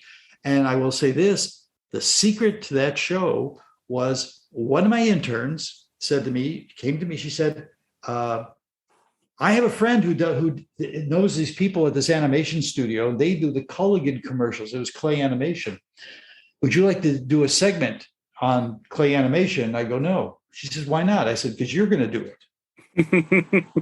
She says, well, I've never done it before. I said, well, now's a good time to learn. So I assigned her a remote crew, and we sat down and we talked about it. I mean, I was just going to let her go, without any kind of guidance. And I told her the parameters we had to deal with and the time frame we needed to deal with and what we needed to make the segment work. And I said, now, here's the crew, go. She came back and she says, okay, now what? And I said, you know how to edit? She goes, no. I said, well, here's an editing machine. And it was 3/4 inch. And I said, this is how it works. And I let her go loose. And then she got the rough edit done. And I said, okay, I took her to one of my directors. We went into the main control room. And I said, okay, Erin, would you work with her in this and put this segment together? And she did. And we put that segment into the Emmy show. And it was so good. That's how good it was. And that's the show that won. And she went out, left the station, eventually got a job with NBC as an editor, and went on to a very successful career in broadcasting. So I was very proud of Nancy on that. So yeah, that's my Emmy show. I have a bowling trophy. Now, the funny thing is, I had received 28 nominations in the years that I was at Channel 20. That's quite impressive. That's quite impressive. I got one statue. It's not quite. That's still very impressive. In baseball terms, I would definitely be back in the minor leagues real quick. But so the year before, in 83 and 82 and 81, I had gone to the Emmy shows hoping to win and never did. I was all disappointed. So come this show at 85 or 84, I guess it was 84. It was the 84 show, but it was an 85 that the ceremony was 85. Yeah. I said to my program director, I said, Steph, I'm going on vacation. What? You're going to miss the Emmys? And I go, I'm going to miss nothing. However, no, I'm up for three nominations. I said, here are some envelopes. Should I win, please read these. And I left.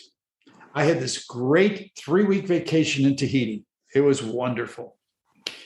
And I could tell you about meeting Dominique Moret, the Penthouse Pet of the Year, who was on Creature Feature, but we won't go into that right now. So I came back. The Saturday night of the Emmys. But it was up, we landed like at midnight. Okay. Next morning, I get up, I grab the Washington Post, and okay, I'm in the bathroom reading the Post. And there's the news, there's the TV column, and there are the list of all the shows that won. And I screamed out, my God, I won! From the bathroom, you heard me all the way throughout. So I got to the station on Monday, and everyone was just jubilant because the station had the station didn't win many Emmys, and this was great that we won one. And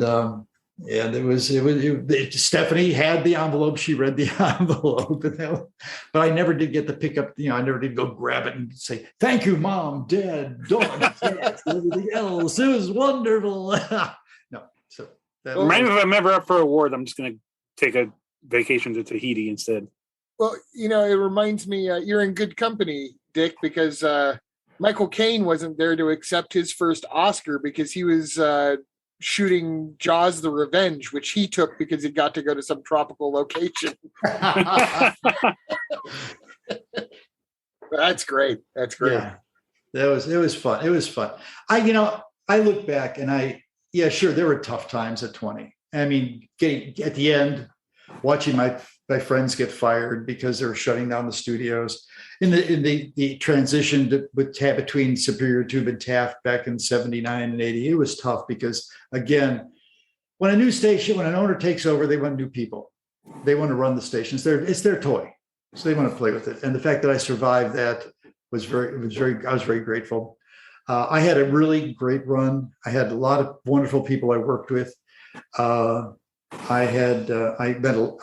got to entertain kids, and there's nothing greater than having the joy of seeing young children with smiles on their faces. And we got to do some interesting things.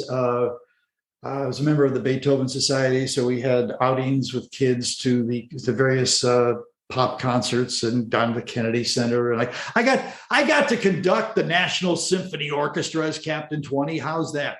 That's amazing. I got to also narrate with the National Symphony Peter and the Wolf a couple of times. Yeah, I got to do a lot of neat things. I got to go down to Disney World. I went to SeaWorld, and I got two huge killer whales jumping up on either side. We get a great picture of this. I got to feed dolphins jumping up. They didn't take my hand off. I just had all these wonderful experiences, and I couldn't, I wouldn't trade it for the world. So yeah, it's and then since then, I mean, I left the station. I love music, so I started a DJ company. I became the first all CD DJ company in Washington. Got involved with fashion show music. So I got to be paid to hang around beautiful women in fabulous clothes and provide music for them. I mean, my God, what else? Not bad. What can you ask for? And then, I've been going back and starting, Creature Feature on the air. I mean, and on the internet. I mean, and it still goes on. Raising a nice family. I mean, I've got, like I said, two fabulous daughters and a granddaughter who's now 9 years old. I have a delightful wife who we just celebrated our 50th wedding anniversary. So, wow, congratulations! Yeah. Congratulations! Yeah, it wasn't much of a celebration in COVID times. Yeah. Oh. Well, you'll make it up to her. We've been making it up to each other for 50 years. Yeah. Well put. Well, when you're not so busy doing the 1,000,007 things that you were just describing, you did find time to perform in a couple of movies. Particularly for a certain director, which is this is James and my grab bag here. We wanted to take this opportunity to talk to you about a filmmaker who doesn't get enough recognition, but does have his fan base. And that's director Don Dohler, who you worked with 3 times. That's Dohler, Dohler, for anybody that's looking him up. And I suggest you do. Before I get too far into this, just as a setup for Dohler, there's a question. It's a sensitive question. I'm a little nervous to ask this. Oh. With all due respect, what is it like? James and I discuss very often that it's maybe incorrect to love things ironically, and that you should love things for what they are, even when they, have warts and all. And we kind of bristle when we hear the term "so bad it's good," because it's a little dismissive of maybe budgetary constraints or filming in the director's house or certain factors like this. And sometimes it's just a good old-fashioned bad script or something. But what do you feel about being the star of these movies that are called "so bad they're good" or get put on riff tracks and Mystery Science Theater and things? What's your perspective on that? And why do you think that Don Dohler's films continue to have a fan base when they're much worse movies that could just fall into oblivion? And the Don Dohler films survive. And what is the reason for that? What I think one of the fans told me, he said, the thing about Don Dohler films is, particularly the early ones, the Alien Factor, NightBeast, Galaxy Invader, Fiend, and so forth, Alien Rampage. They're particularly Alien Factor in particular. It's a film with heart. And the reason I say that is, and this is the reason why I got involved. Okay, let me back up a little bit. I didn't know anything about Don Dohler. Someone told me that this guy was making this movie up in Baltimore. And he said, would you like to put him on Creature Feature? And I said, sure. Why not? So we invited Don, Tony Malinowski, and Charlie Ellis, the 3 of them. Those are the 3 that were on the show for Alien Factor. And we got talking about it, and it was very obvious that these guys loved the genre, not just the genre. They loved film. They wanted to be successful film people. This was not a let's make a cheap, low budget horror movie. This was let's make a good movie. We don't have much budget, and that's a difference. So let's make a good movie. So they're talking about this. And if I could say real quick, I'm sorry to interrupt. It's very different from Baltimore's other son, John Waters, who used the exact same "so bad it's goodness" but turned it into camp. Yes. And Dohler took the heart in a different direction. So please continue. This was not to be camp. This was tried to be as good as we can be, in straight terms. So I'm listening to these guys on set, and I don't know these guys, and we're done. But I'm impressed. And they were just finishing up, or they were in the middle of primary shooting, and so it's over. And I'm chatting with them afterwards, and I said, "Don, I've got a question. I'm very impressed. Why didn't you ask me to be in your film?" I said, "You're willing to come on the show and have us promote it, but I was just curious." And I don't normally say things like that, but I was kind of jealous. I wanted to be in this.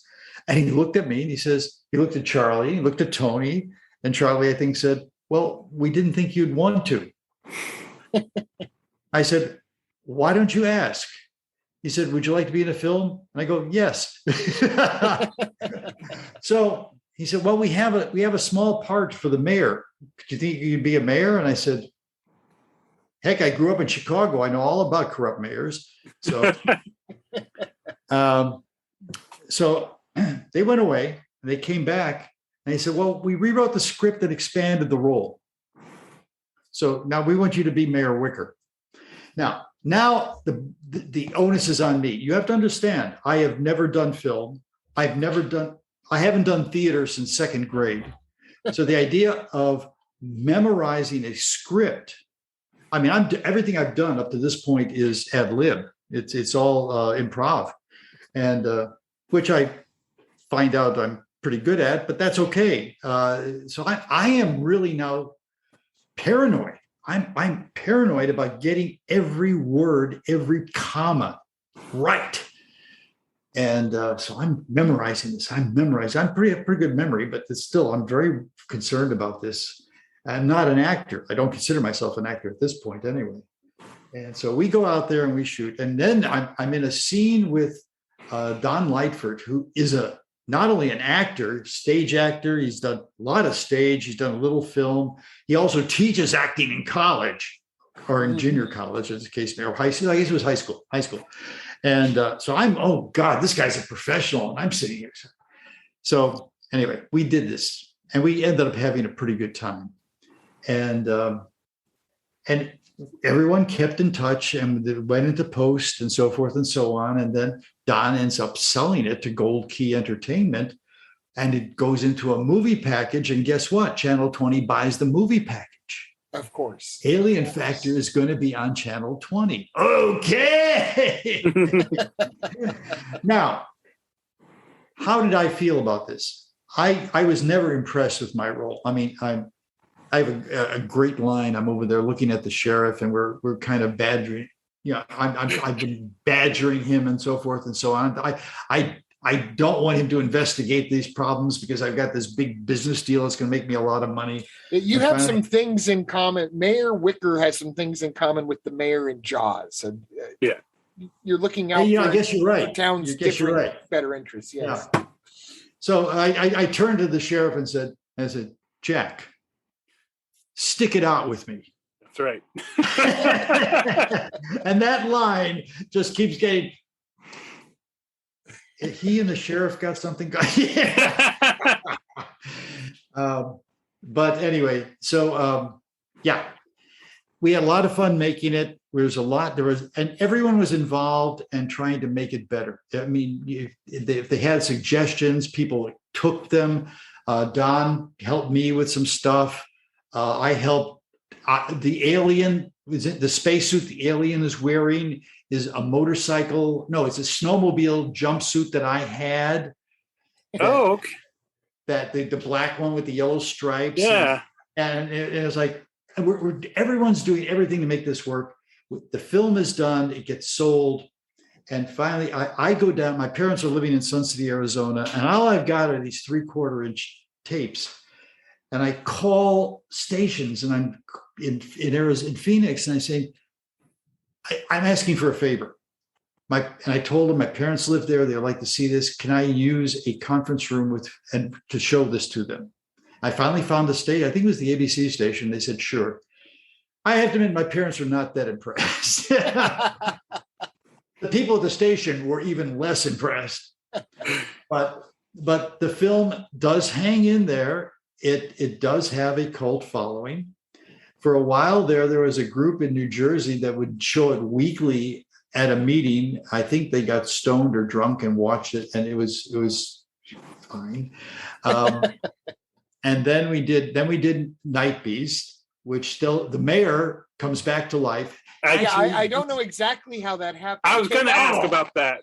He comes back to life, and now he's got a first name in this one too. But his name is Bert, but don't call him. Don't call me Bertie. Yes. Okay, so I had to figure this out. It was very simple, So in the first one, you get this monster attacking me, and you just see, so you see the claws at my face and my neck, and he throws me off into the snow.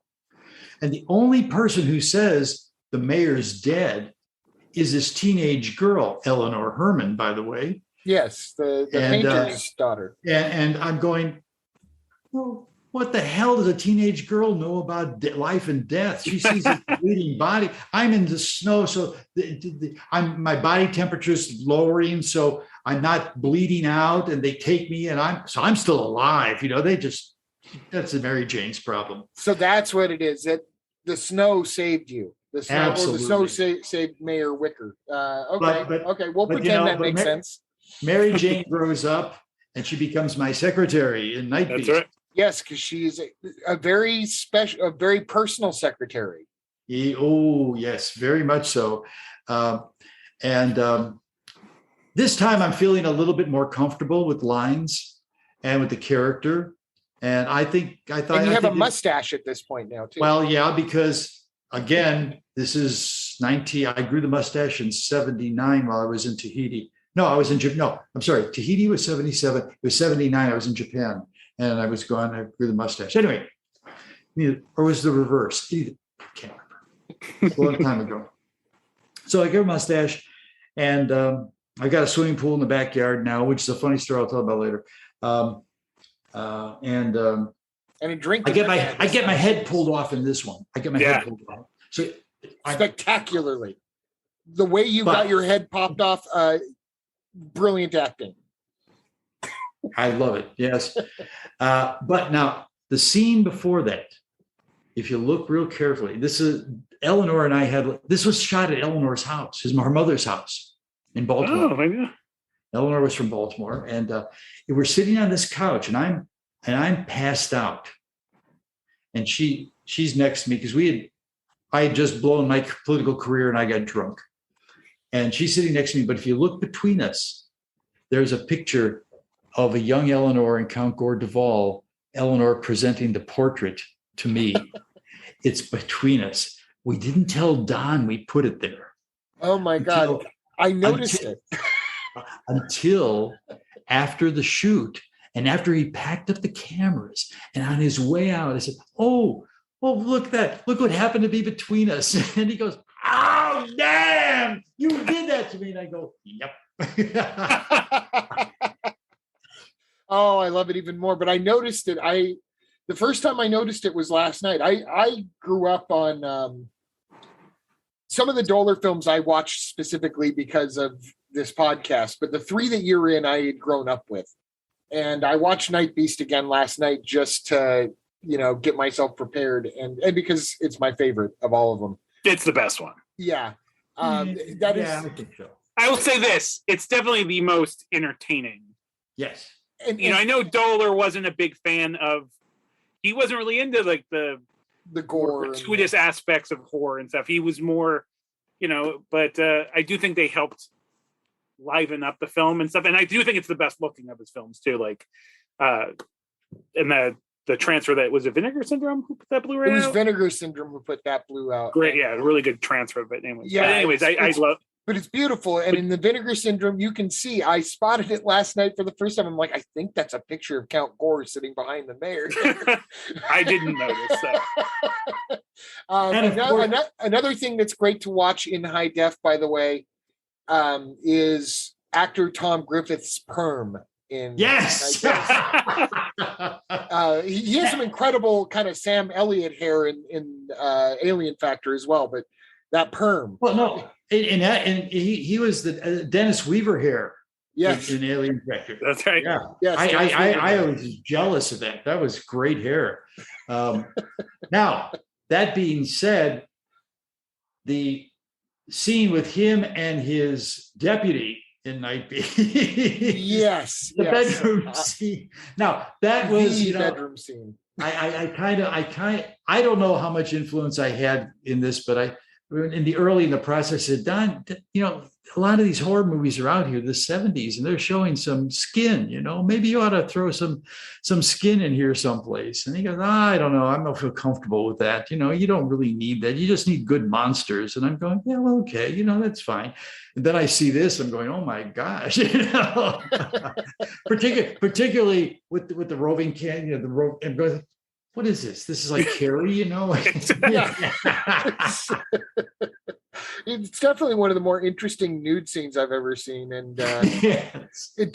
Unfortunately, Don Dohler is no longer with us, but there is a documentary about him called Blood, Boobs, and Beasts. Yes. Yep.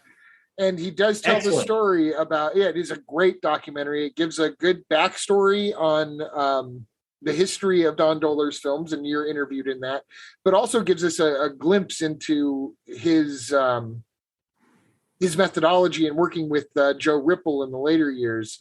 Like it shows him actually working on a movie. So you get to see his process. And then unfortunately, the film was actually, he passed away before the film even came out, and he's perfectly fine for the first 3/4 of it.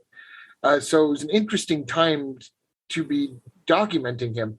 I'm off track here. I was going to point out, he tells the story that the woman who plays the deputy in that nude scene with Tom, that was his aunt's hairdresser. And he said, I had to ask my aunt's hairdresser if she'd come back and do a nude scene with Tom Griffith, where I think Tom Griffith actually showed off more skin than she did. But, exactly. Yeah. Tom told me that his wife was really unhappy about this. Oh, really? Now, this is good that we mentioned this, because a couple of years later, Don calls me and says, I need to put together a quick film to fill up a package. And we're going to do this thing called Galaxy Invader. Would you be willing to be in it? And I said, at this point, I'm feeling cocky about this thing, because I felt that Mayor Wicker knew how to act in this one. And I had subsequently taken acting lessons. I had actually gone to a junior college or community college and done a series of classes in acting and stage presentation, and actually improv, which is where I found out that that's what I was doing. So I said, Don, I'll do it on 3 conditions. He goes, 3 conditions? What are they? I said, 1, I want a bedroom scene. I see, if Tommy can get one, I want one too. I said, 2, I just restored a 1964 Studebaker Avanti. It's a beautiful car, and I want it in the film someplace. You got to put it in there someplace. It doesn't have to be a star. No, I don't want any chase scenes. Just put it in there someplace, background. I don't care. He said, what's the third one? I said, the third one is probably the most difficult. I don't want to read any of your lines. Oh. And he paused, and he says, what do you mean? I said, well, Don, I love you like a brother. You're a great director, really fine editor, but all your writing, all your characters speak in the same voice. You read the dialogue and it's the same character. Any of these people could read the same thing and it would all be the same. I said, here's what I want to do. I said, I'm pretty good at improv and I don't want to change the story. But this guy's a college professor. He's in a little hick town. He's a little more sophisticated. I will take what you have there and I will put it into the character's words. He thought about it and said, we'll give it a try. Okay. It turns out, he wanted to get this film done and it worked out okay. We had one bit, I did ad lib one piece. This is where we're in the bar. And the waitress is a real waitress. She comes up and she's just supposed to come up and say, well, hi. And I can't remember. I was with his son. And he supposedly one of my college students. And she says, what do you want? He said, well, I'll take a Coke. And she looks at me and said, and you? And I said, can I have a vodka martini, shaken, not stirred, with a twist? And she wasn't ready for this because my line was supposed to be, that wasn't my line. And she just looked at me, paused and said, no. And I go, okay, I'll have a beer. I noticed that line. Yeah. And, it just kind of added a little bit something more than just say, I'll have a beer. It was like, and it worked. Don liked it. He said, okay, I'll keep it. So basically, yeah, that's how, and my Studebaker, I drive into the camera. You see it coming in, I drive right into it. It sounds wonderful. You see the historic tags on the front of it. And I was happy. My bedroom scene, I wasn't happy because I got a bedroom scene, but it's me in a bed answering a phone. Thank you very much. Exactly. The first scene you're in, you're alone in bed and answering the phone at like 3 a.m. to get news that something has landed, and you're an alien aficionado or something. No. Yep. And so that's a story of my involvement with Galaxy Invader. Well, you ordered your martini shaken, not stirred. It reminds me, I happen to know you're a James Bond fan. Aside from the fact that we talked about Die Another Day the other day, it just suddenly dawned on me that sometime last year, I don't even know where I found it, but you have some Super 8 movies where you play a secret agent. Oh, God. What do you remember about those? I must have found them through something related to you. Okay. People don't care about this. Remember I said I was never really wanting to be an actor, but I was always interested in making films. My dad had just bought a Bell & Howell Super 8 camera with a nice zoom on it. I had just bought a battery operated reel-to-reel tape deck with that held a 5-inch reel. And we were going, I was accompanying my best friend and his family to a trip down to Miami Beach. His parents wanted him to go on vacation. He didn't want to go without a companion. So they asked me to come along. And I said, hey, Johnny, while we're here, I'm thinking about Goldfinger. Okay. If you think about a James Bond movie, a lot of it is travel log. I mean, he's driving through the Alps, with his Aston Martin, or he's doing this and that. And I'm going, instead of just doing vacation movies where you have unconnected scenes, I said, why don't we make a story and we'll tie the scenes that we're going to shoot together with the story. And the story was, my best friend was James Bomb, B-O-M-B, and he was a secret agent. He was trailing this guy Goldfinkel. And I had a pair of gold lame pajamas my mother gave me for Christmas one year. So we used the gold lame top, and he's always wearing this thing.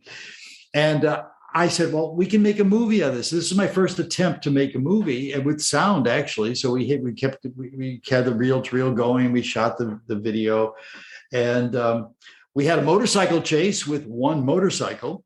It was a 50cc Yamaha, and neither of us knew how to ride a motorcycle, but we rented one anyway. And So I said, well, Johnny, you go on it. I'll come tearing out of there. And I'm trying to grow a goatee, and I've got sunglasses on, and I come tearing out of there as fast as you can tear out on a 50cc motorcycle.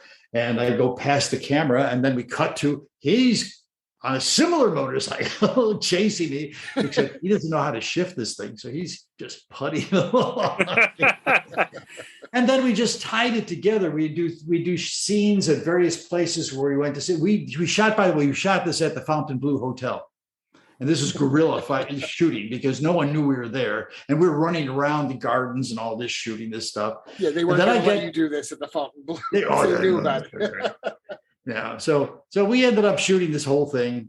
And I go home, and I got to put this together. So I knew how to edit both tape, audio tape, and also film, but I didn't know how to sync them.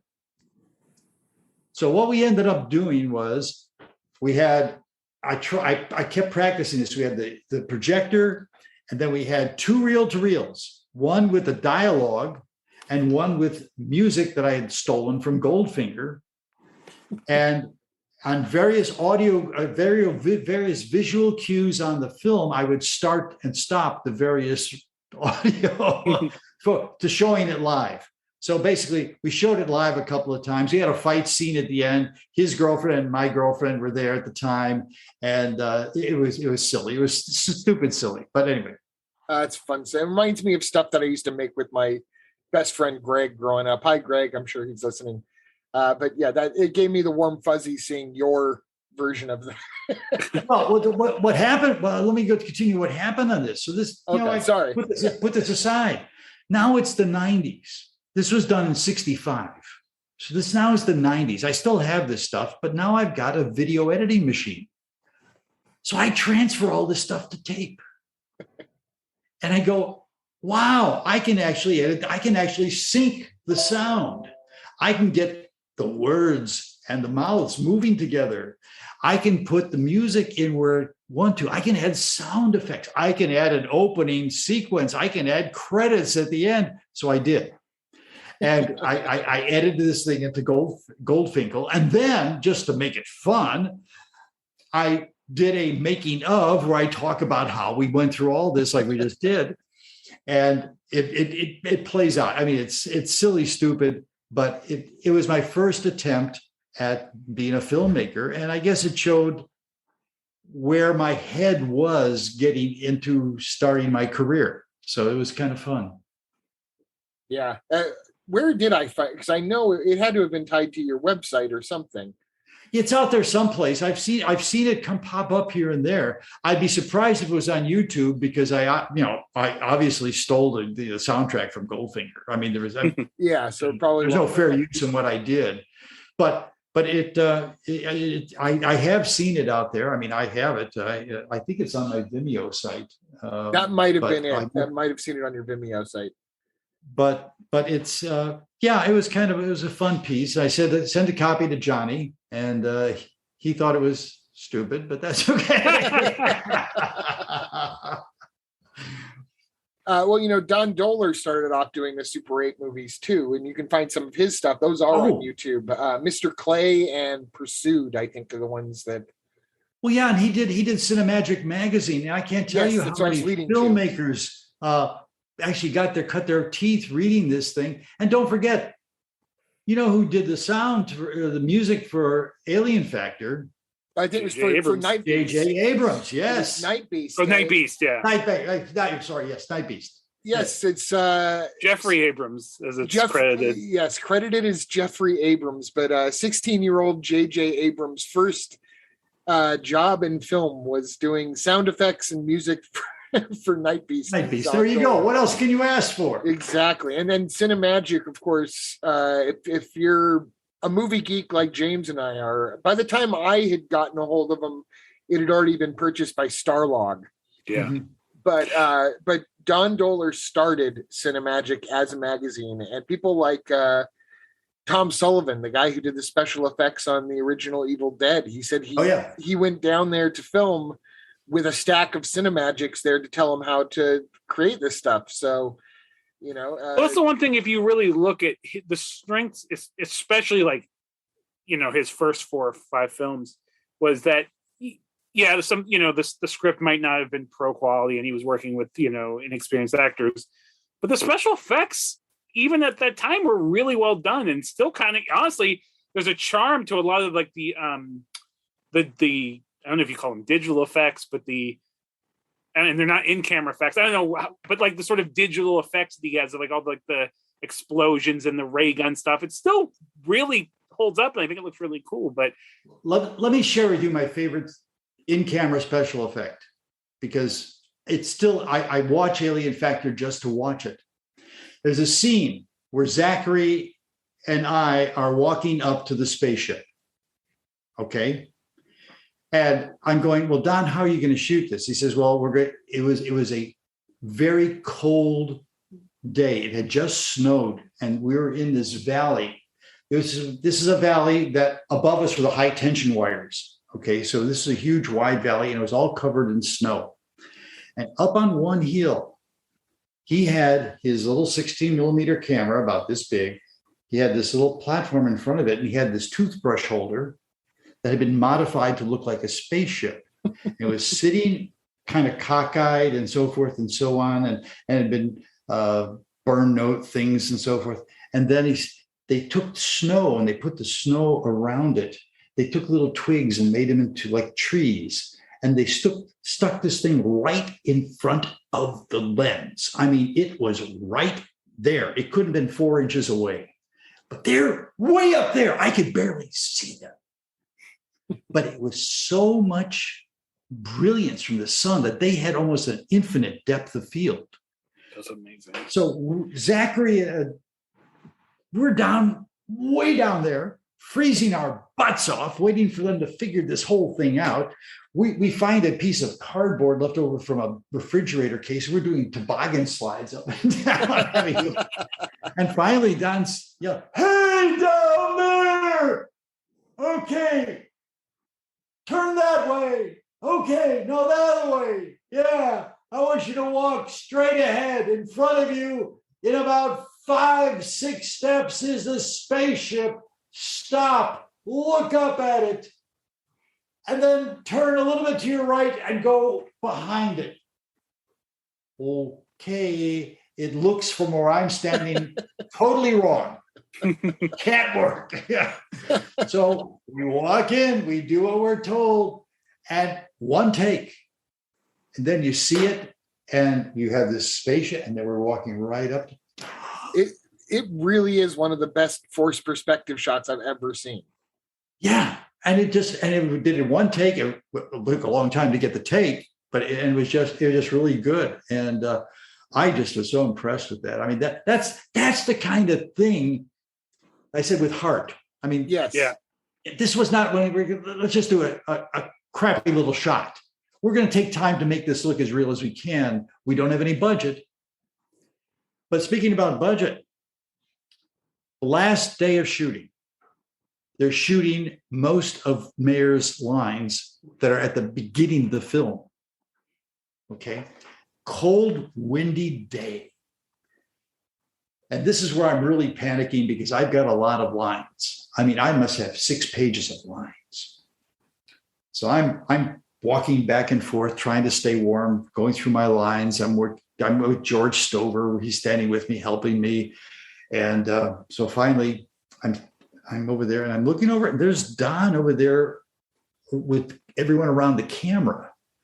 And he's looking back at me, and he's looking at the camera, looking back at me, looking at the camera, talking some more. And then he starts walking towards me. I said, "What's wrong, Don?" He says, "Let me have your script." I hand him my script. He looks and goes, "Rip, rip, rip." I'm going, he said, "Okay, that's what you have left." I said, "Don, that's most of my lines." I said, "I've got very little to say here." He said, "Dick, you see that camera up there?" I said, "Yeah, how can I miss it?" He said, "That's all the film we own." What's in that camera. We've got to get this in one take. And that's all the film we have for. So you need to do this. You need to do what's left, do it well, and do it in one take. Yeah, nailed because it. we can't go to the local drugstore and buy more 16 millimeter film. And that, no pressure, Don. Thank you very much. But that was it. You know, it was a great. It was a combined effort that was just wonderful. Everyone put themselves into it. You know, I was curious about something in Alien Invasion. I didn't even think about it the first time Alien Factor. I didn't even think about it the first 100 times I saw it growing up. But as I became something of a filmmaker myself, I'm still ambitioning towards, I have shot some things in the snow before when I lived on the East Coast. You have to be crazy to shoot in the snow. Was the snow in Alien Factor just a environmental thing that happened, or was it written to take place in the snow? Because I can't imagine that he would write to shoot in such crazy circumstances with live actors and major special effects. You have a guy on stilts in his costume walking through snow. It's amazing he didn't fall over, or maybe he did fall over 100 times. No, he actually did, surprisingly. No, actually, the snow was a problem. It saved that one scene of us coming up to the spaceship, but it really created a problem with the end. The production lasted longer than it should have. It was supposed to be done before the snow came, but then we ended up with an early snowfall. And the end scene where Zachary and I don't remember the name of that particular creature, the energy creature, are battling. The snow had melted. We had shot all this stuff in the snow, and now the snow was gone, and it made no sense. So they went out and bought an incredible amount of ivory snowflakes and spread it around. Oh, crazy. And it kind of worked. They actually did 2 takes of it. And one of them was another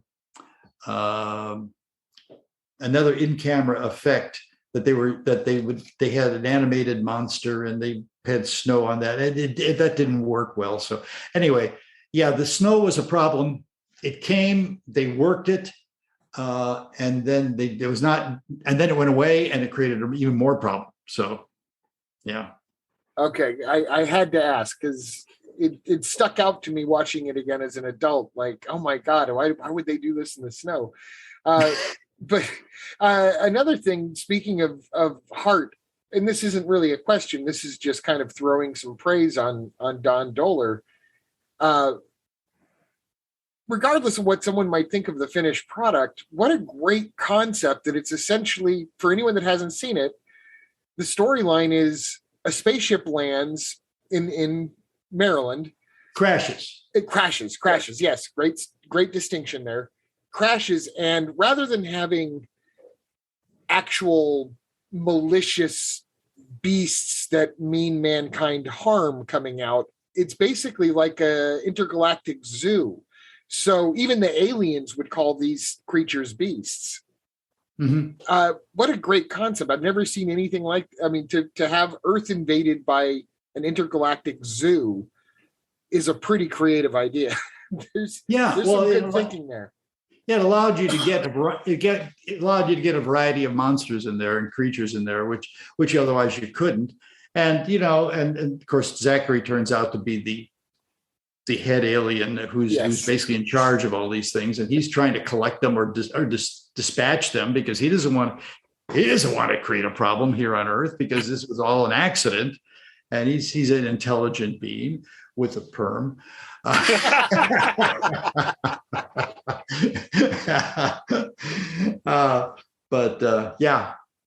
Yeah, you're right. It was an interesting thing. Of course, he went into time warp films with Joe Ripple, but it was only last year that his final film finally came out. Yes, tell me about this. I looked for this movie after you told me about it because I didn't know about it. I still haven't seen it. I can't find it anywhere because I think it's actually, ironically, too new for me to be able to find on the internet or on video yet. Yeah, I think it is on video. I think it was released on video last year. But again, this was one of those films he asked me back in the 90s. I was living in Chicago at the time. He said, "Can you come back and do this?" And I said, he says, "It's a real small role. You're a mayor." Typecast. I said, "Yeah, why not?" It's a small role, I'm a corrupt mayor, but it was fun to see him again. This is not long before he died. And I got I got to go out to his place up in the Bel Air, and we got to shoot it. What's this movie called? Crawler. But here's the thing. It's a good film. It's a decent film, but there was a problem. The problem was the creature. Again, it's a creature run amok. The creature was initially supposed to be a rubber-suited monster, and Joe Ripple was to play the creature. And they had already built the suit, and they were starting to shoot. And Joe Ripple puts the suit on and has an allergic reaction to the suit. Oh, no. A serious allergic reaction. This is like Buddy Ebsen losing the Tin Man. So they ripped the suit off of him, literally destroying the suit. And he survives. But then Don says, "Enough of this. We'll just do CG." Okay, this is 1990 something. And while Babylon 5 used an Amiga and did some nice stuff, they've got an old Mac, and they're going to do this on an old Mac.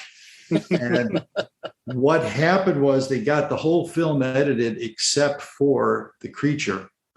And it started going through year after year attempts to do it. Don dies, and it goes into a kind of a hiatus, and then it picks up. And then if I'm not mistaken, Joe kind of lost interest in it. And so then basically several of the people who were involved in it decided to take it up. And I know it kept being a joke, like, "How are we doing? We're going to get it this year?" "Oh, yeah." And then I saw a couple things, and then it's something, "Oh, we got a new software. We'll make it look better. So we'll start over again." And it kept going like that every year. And finally they got it. I think they did a pretty decent job. It's a decent little film. And it was kind of funny because it just came out last year after like 15 years in the making. And but again, a film, it was almost like a fan film at this point, because it was fans of and people involved with the film that carried it forward. Speaking of fan films, you didn't ask me about the fan film that was just released that I was in. Oh, do tell. You didn't know. I did not know. See, every once in a while I can pull the wool over someone's eyes. Okay. I'm a big Star Trek fan. I've been a huge Star Trek fan, except for the first episode. First time I saw it on TV, I thought it was a piece of dreck, but that's okay. I thought the sets looked cheesy, the costumes looked cheesy, and I wasn't impressed with Kirk. As the case may be, I became a huge Star Trek fan. I am, still am. I enjoy all of them. But Kirk right next to me. I was approached by a guy who's involved with making fan films. They had already made like 9 Star Trek or Starship Farragut films. They were doing their last one. And he says, "We've got a role for you as an alien bad guy. Ooh. And would you be interested in doing it?" And I go, "No pointed ears? Nope." No makeup? Well, we'll have to do a little makeup, but no prosthetics or anything like that. And I said, "You got me." I said, "Where are we going to shoot this?" He said, "The Pope Leahy House in Alexandria, Virginia," which, by the way, is a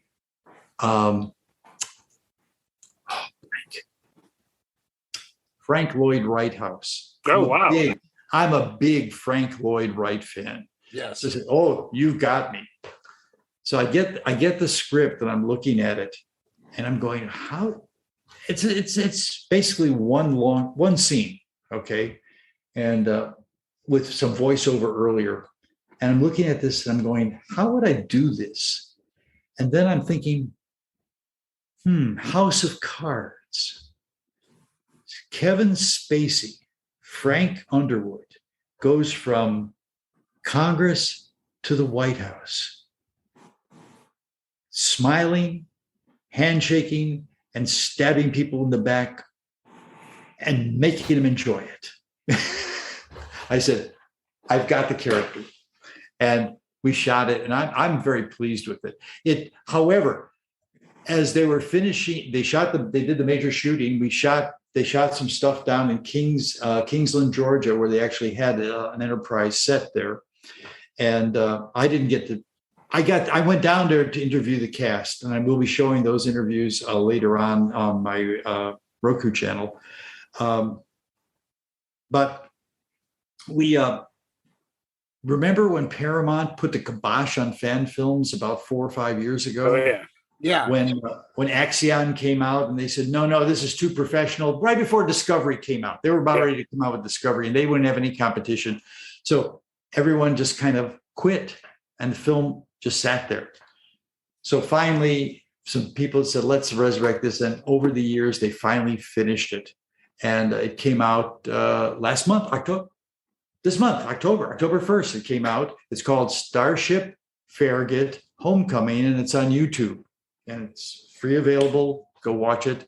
I play Consus, who's the head of a theocracy of this xenophobic planet. And I'm out after this woman who's got this data crystal that could overthrow my government. And so I'm having a confrontation between her, the captain of the starship, and his mother, who happens to be a member of, was it Section 31? And so it's kind of fun. I love it. Yeah, I for those of our listeners who maybe aren't super familiar with the fan film scene community, the things that people are doing these days, not just for Star Trek, although there is or at least there was at one point, a very thriving community of Star Trek fan films. Yes. But pretty much any kind of fandom that you can imagine. But there's so many brilliant people doing amazing fan films with great special effects and great scripts and stuff. So there's actually been a lot of Friday the 13th ones in the last couple of years. In fact, yes. I'm blanking on the name. Something. Don't go hiking. I'm blanking on it, but yes, there's some great Halloween ones, some great Friday. The great thing about technology is it's really helped democratize, filmmaking and people who want to make films and stuff. And now that, the technology is so much more accessible to people, you're seeing some people do some amazing stuff out there, not just, like I said, not just specifically fandoms, but all kinds of short films. But I am a fan of the fan film community, specifically Star Trek and some other things. So if you're out there and you've never checked out any sort of, there's even fan film conventions and film film festivals or whatever out there and stuff. And COVID, they're probably all online now. But anyways, if you're out there and you've never checked out any film, give them a chance. There's some amazing filmmakers out there doing some amazing little fan films. Absolutely.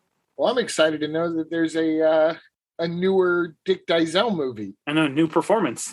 Okay, so are you ready for this? I was so impressed with my performance, and I don't impress myself easy. I think I'm pretty level-headed about things like this. I don't have that huge an ego. I go to the writer, Paul Siebert, and I said, "Hey, there's a lot of loose ends on this episode. Now they're starting a second series, but they're taking it several years into the future. They're putting it into the era of Wrath of Khan. Ooh. So the uniforms are, the Farragut gets decommissioned, but they get a new Farragut, and they have new uniforms. And of course, as soon as I saw the Wrath of Khan, I said, you realize that, so this woman gets arrested, she gets back, but she's a rebel, and the crystal gets out, and it sparks a revolution, and she's leading the revolution, and she contacts Starfleet to recognize their planet and to help them. And of course, they can't do that because it's interfering in a civil war and so forth and so on. And then of course, you've got Consus, the guy who's there, and he's also going to the Federation saying, no, you can't come in. You have to help us because we're the legitimate government. And so I'm building this big role for me. Awesome. And I said, and you realize that with this, we tie up all the loose ends and you have a great title. He said, like what? I said, well, it's The Wrath of Consus. I love it. I could sort of see where you're going with that before I love it. Who said I don't have a sense of humor? Smart marketing around too. Here. Yes, absolutely. Well, we've gone on. I can't believe we've gone on almost 3 hours, guys. Yeah, I'm looking at this thing. I promised Dick that we wouldn't take too much of his time, and he's been so generous with us. I really appreciate it. I one little fun fact about NightBeast. I just remembered that I just wanted to mention it because I'm a fan. NightBeast is the movie that Nicolas Cage and Mandy are watching together while they're eating dinner in the film Mandy. I don't know if Mandy has come onto your radar. It's one of the most violent and crazy movies ever made. So one of the craziest Nick Cage movies ever made, and if that tells you anything, saying something. So really, if you watch Mandy, you'll see NightBeast. You will see he's watching NightBeast at the beginning of the movie. Wow. It's a revenge movie. Very strange. Took its inspiration definitely from Dohler stuff. Took some inspiration from kind of the satanic panic movies of the 70s,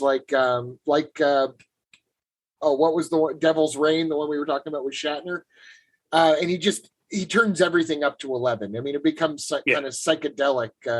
Very psychedelic, but very violent, very stylish. But yeah, that's right. Nicolas Cage gets in a chainsaw fight, things like that. Earlier you mentioned Chainsaw Sally. Speaking about chainsaws. Yes. Jimmy O has just given me the permission to show Chainsaw Sally on my web program. Oh, cool. We'll be actually doing the wraparounds later this week. And I'm thinking that I'm going to probably put it on in December. I'm excited about this because I love the film. I'm on every television in that show in the film that's on. I'm on Count Gore and Creature. Count Gore's, yeah. So I forgot about that. That was the case. But I love Jimmy's films, and I love Chainsaw Sally. She's wonderful, and I just think it's April does a marvelous job. And there's another film which I can't mention that he also gave me the rights to use on the show. So we're going to have some new stuff coming up that's not public domain that I think people will enjoy. Yeah, that's amazing. I'm excited for that, and I don't lose the public domain stuff either because there's so much richness there. But I've actually. I don't think I've ever even mentioned this to James. I've thought before it might be fun to do public domain as a topic and pick our favorite movies in the public domain. 'Cause there's just such a wealth there. But anyways, before we go, I want to make sure that we send as many people as we can over to Count Gore, to countgore.com, I should say. Or as the Count would say, www.countgore.com. We got the tagline in. And when you're there, you can actually pick up a DVD copy of The Alien Factor, directed by Don Dohler, in which Count Gore, I think this episode was from 1985. Yeah. Count Gore has, I don't know who it is, but has one of the actors from The Alien Factor come on, wearing a paper bag over his head. With a modified voice. Yes, with the robot voice. Do you have any idea who that actor might have been? Can't tell. History for the ages. You know what? The funny thing was, Don did not like that episode. Oh, really? And he didn't know who the actor was. He did not know who. He was like, who is the son of a bitch? That's exactly what he said. Who'd you get on? life fruit. I said, Don, we didn't say anything nasty about the movie. We loved the movie. We showed the movie. There's that, but he said, but you told some of the stuff that, shouldn't be public. I'm going, why not? People want to know about this film. Right. You could have given the paper bag a perm and then thrown it all off to Tom. We should mention just in passing George Stoller, who is there's a documentary about him too. No Stopping the Stover. Stover. Sorry, I got it wrong. But he's done stuff with John Waters as well, and he's really a Baltimore. There's no film that's shot in Baltimore that George isn't part of. Yeah, I'm serious. Baltimore legend. He is a Baltimore legend. Wonderful person, great actor. He's supportive of the community. He's still friends with most of the folks that were involved in Dohler films. And like I said, as a matter of fact, who was that? Oh, he was in Chainsaw Sally. I didn't realize it. Oh, he plays a member of the Board of Education or the City Council or something like that.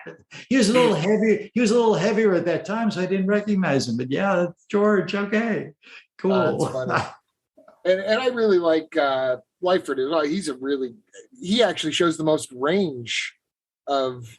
Well, yeah. Unfortunately, he's passed. Yes. Tommy's passed. Yeah. The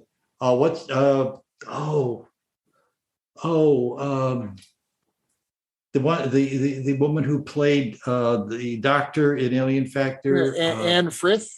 Anne Frith, she's passed. Richard Ruxton from Galaxy Invader, he's passed. I mean, it's really kind of frightening as to how many few survivors there are. But and Tony Malinowski, who died in Alien Factor, he was one of the first people to get sucked up by one of the energy creatures. He's a very prosperous, not a filmmaker. He does films out in Hollywood right now, and he's turned into a very successful film person. So that's very cool. What do you think Don Dohler would think of his legacy in 2021, dude? The fact that he's still selling Blu-rays and Don was pretty self-effacing. I think he would be very pleased, but wouldn't make a big deal about it. He'd be probably thinking about his next film. Just simply. Yeah, I gotta say, you watch a lot of documentaries about specifically like low budget filmmakers or filmmakers who really had a passion to sort of, make commercial films, whatever. And sometimes there's a little bit of maybe bitterness or maybe even some delusion sometimes in some of these filmmakers. But every interview I've said, he's a realist. He understood like the kind of movies he made, and seemed very grateful that people even cared about his movies and stuff. And he was very pragmatic about the whole thing. And it's nice. I think that's what makes there's a lot of like low budget auteurs out there. I could name dozens, but they don't all have the sort of legacy that Dohler had. And I think it's because it's the same thing like for me with Ed Wood, because people like to, there's a lot you can say about Ed Wood and the reasons people like Ed Wood films. But at the end of the day, Ed Wood was very sincere. He wanted to make good movies. He had loved movies, and he wanted to make the kinds of movies that he enjoyed. And that translates even, the cardboard sets and the, maybe some of the less than stellar acting. You can tell at the heart of it that he's sincerely trying to make a good movie.